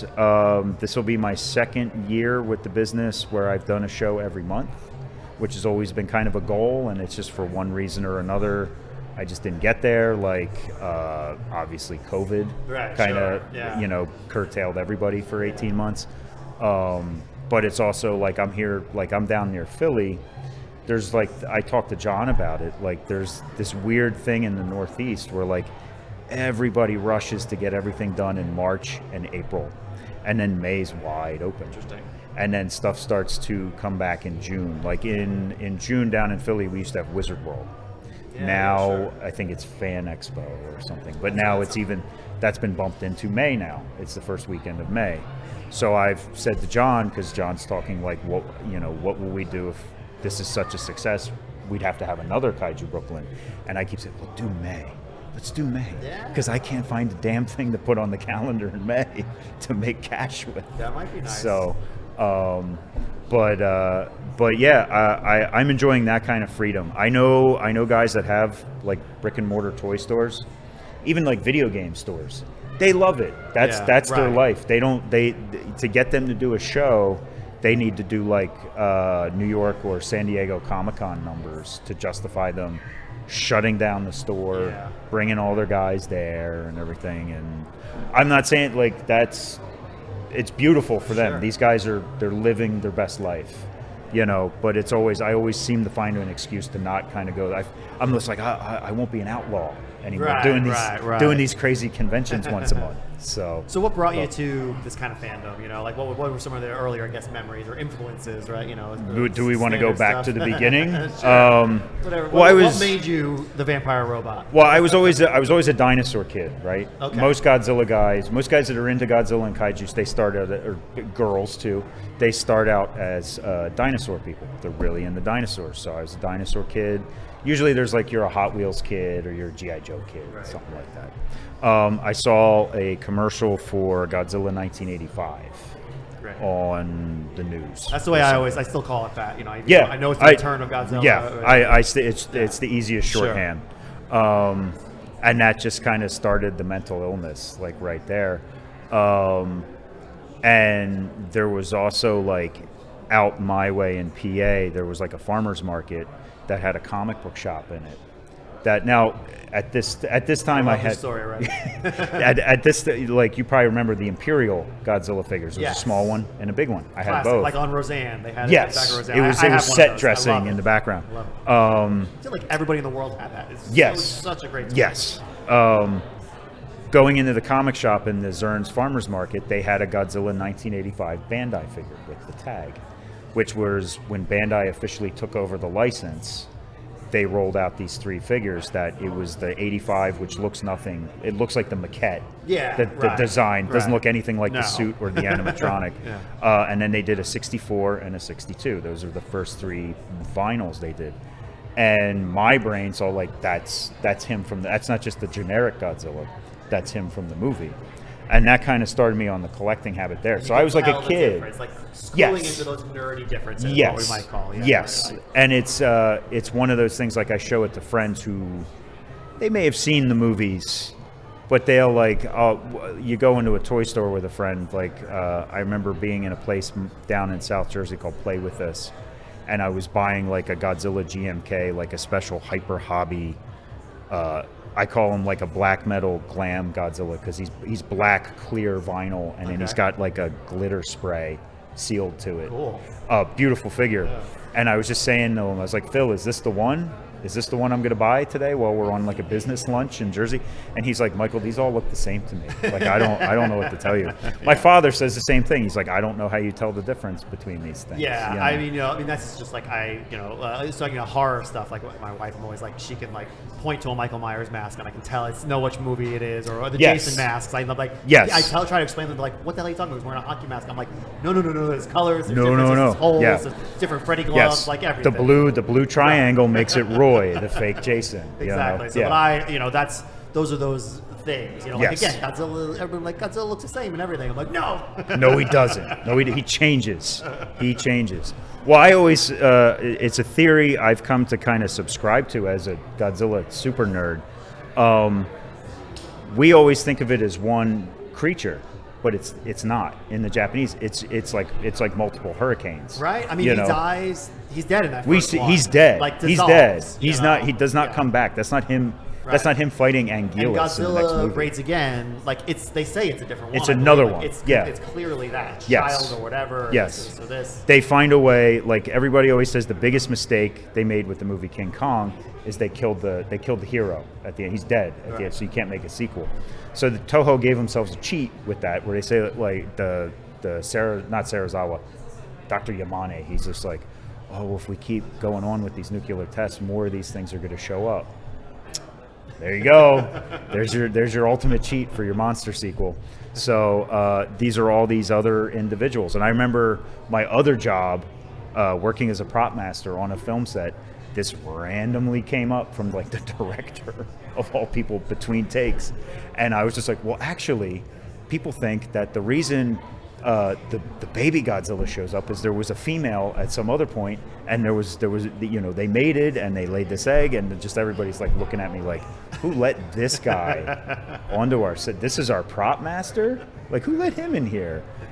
So, but that's another reason, not that this has anything to do with anything, that's how John and I kind of got along. Okay. John is a scenic painter by trade, which is also art department. So like we both kind of bonded over that. In addition to being like these rookie guys at G-Fest, the Godzilla convention in Chicago in 2015, right? And we're both like set people. We know hashtag set life. Right, sure. So, but yeah, I worked as a grip for many years. And I'm sorry. That sort of work. Jeez. Yeah. Eventually, I got into post-production. I heard a great joke once from another art department guy where he was just like, Who becomes a grip? Like, who becomes... It's like if you're on trial and it's just like, well, you can do 5 years in prison or you can be a grip. I'll take the prison, Your Honor. Like, I'll take the prison It's time, true. I mean, the guys would always... it was the Widowmaker. That's what they would all tell me, And like, I did it like in my 20s for a while. And then eventually I was like, I got into different types of production. Sure. But I don't know. Like, those guys, some of them do it forever. And it changes you. Yes. They're very like... They're very hard. But it was experience, yeah. It was great experience. Nothing but respect in actual for all my grip friends out there. But so many things I learned, like even last night we were just rigging shit up in here. I'm always like, the skills are always there because you have to sort of like figure out what to do, sort of a thing. So what else? You got anything else coming up the rest of the year? Or, you guys are all you call it Super Week. Yeah, that's a new term to me with New York Comic Con. I think it's actually an old term. That's still been floating around here. Okay. Yeah. I don't think Comic Con even calls it that. Oh, okay. But yeah, Super Week all this week. Super Week. I'll actually be out at Famous Monsters Fest next weekend, out my way in Valley Forge Casino out in King of Prussia, PA. Then I'm at Toy Expo Maryland, which is obviously in Maryland. I forget what it's at, like the fairgrounds in Maryland. Then John Bellotti, Robo 7, and I are both doing Anime NJ+++ towards the end of December. That's like the week and before Christmas weekend. So we're kind of ending the year there. I told John, like, expect me to be in a Santa hat. Maybe or maybe not getting drunk in my booth during an anime con, because it's the end of the year. Well, we're definitely considering doing more kaiju stuff here, and maybe, but I'm really pushing for some sort of horror con. That would be great. Some sort of Brooklyn horror con. Sure. And definitely for me, vintage toys are really sort of my thing. So I'm making a big push to have that sort of thing represented here. That would be awesome. You're number one. Awesome. Sort of a thing. So best place to find you on the places? I have a website, thevampirerobots.com. I've been telling people today, Instagram is my preferred mode of social media discourse. It's just Vampire Robots. And, you can find me on there. I'll answer just about any DMs I get. So cool. Send them. Slip in. Get them in there. I just guess real quick, like the name. It's cool, really cool name. How long have you had that name, and where did it kind of like? That name came Cartoon Network. This is my origin story here. Cartoon Network. Before Cartoon Network was on before Comcast was a monopoly, and you could, it came in your basic cable package. There would be ads to call your cable provider and get Cartoon Network. So you'd see ads for stuff they were doing, and they used to do like late at night before Adult Swim existed. They would occasionally show like whatever Ted had like anime wise, or just adult stuff like heavy metal, or American Pop, some of those other like rotoscope movies. He would run them all night, and he called one of them Night of the Vampire Robots, and it was like Twilight of the Cockroaches, Vampire Hunter D, Heavy Metal, Robot Carnival. These are all things I was too young to see, but I remember seeing that phantasmagoria of a cable TV spot for this cartoon. Just this commercial that didn't even have the channel yet, because Comcast wasn't a thing yet in my area. And that name always stuck with me. Resonated. Like, Vampire Robots. Like it's got a thing to it. And like when I was deciding to become like a toy retailer, I needed a name. And I had I'm a big David Cronenberg fan. So like I remember saying to friends like, what if I called it like the New Flesh Collectibles? And like a couple of people were like, you're selling a different kind of toy. I'm into it, but yeah. You get it. But it's one of the, like a lot of people are like, like that's a little icky. But I said Vampire Robots to a few people, and they're just like, that kind of clicks. It's that very kind of cool. tracks. I mean, it's like you're taking two things and mushing it, and it's like I got it. Like you can kind of see it, like what the vibe is. And I remember I needed a mascot. Like as soon as I started, I wanted a mascot, and it didn't end up happening for like years into the business. It was just something I backburnered. And then I met Jeff Zorno, and I had pitched people. I was like, I want a mascot, but I want it to look like a Terminator because it's a robot, but it has to have vampire teeth. But I want him to be in like a suit because he's a businessman, and I want him to have some kind of crazy hair and stuff. And people would always be like, well, Michael, why can't we just like kind of bootleg a Kamen Rider like villain and Photoshop some nonsense on it to make it? And I was like, no, I want like something original. Then I met Jeff. Jeff had done like a Godzilla comic book cover for me that was an exclusive with IDW. And I had told him, like, let's do, like, Biolante's not in the book, but let's do a Godzilla versus Bio, but put the 84 Godzilla in there and everything. Jeff got it. Like, we just clicked immediately. So I took the project to him, and I was just like, this is what I want, man. Like, nobody understands this. He's like, well, they're stupid.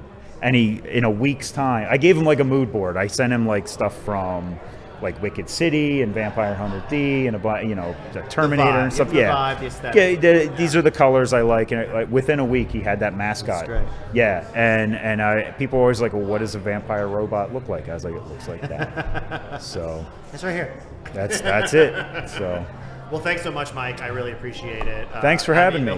Your booth is awesome. I hope it's been thank you. I hope it's been a great day for It's you. been great. It's a little pick through at this point. But I will really look forward to checking out your vintage stuff and seeing more of what you've got, and definitely follow Michael, Vampire Robots, all over the interwebs. We had a little bit more Kaiju Brooklyn. We're going to throw to some B-roll wrap-up footage, and we're going to come wrap it up soon. All right. All right, we're done, Brandon. Off the clock. Thanks so much, man. That was great. Thank you. That was a blast. Really appreciate it. Really appreciate it. And I definitely want to see all their vintage stuff. Sure. That's my stuff. I'll follow you guys. Yeah, check it out. I just got like a whole collection of board games. That I actually, the Minton Box guys were supposed to be here, and he got like COVID or something, but he bought I got like the Hobbit board game from the Rankin Bass. Oh, cool. Yeah, and he saw me post it. He's like, I'll buy that.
Echo. Oh, that's not disorienting at all. There's one of the. There you go.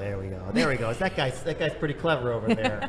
He's been doing this for years. I know. All right, so we're getting close. We're wrapping it up pretty much here at Kaiju Brooklyn. I brought the lovely Emily here, who's been roaming the crowd with all these maniacs for the last 10 hours or however long we've been here. How's it going? Energizing, surprisingly. Energizing. What's been the vibe? I haven't really been able to get out there. What's the vibe out there? I spoke with a lot of vendors, and they were telling me that the origin of Kaiju is about camaraderie and community, and that's absolutely the energy that I'm getting when I'm walking around for anybody that's coming in. They're just excited to look at new toys, collectibles, and chat with every vendor as well. And occasionally you'll have a small child running around screaming, and you're screaming with them because it's just kind of a really joyous time outside. Yeah, like some interesting characters, I imagine. Yeah. There's. I was hoping to see more people in costume just so I could nerd out. I think the rain might have kept some of our cosplayers away a little bit. Yeah, it melts that makeup, man, and so why there were supposed to be some furries, I think I had heard, but I don't know. Yeah, I think the rainy weather kept the furries away. I think I saw one Swiffer. One Swiffer duster, so that might constitute as a furry. I don't know. So, do you know much about kaijus? I know a little bit. So I kind of have a terrible answer for what is my favorite kaiju. Let's hear it.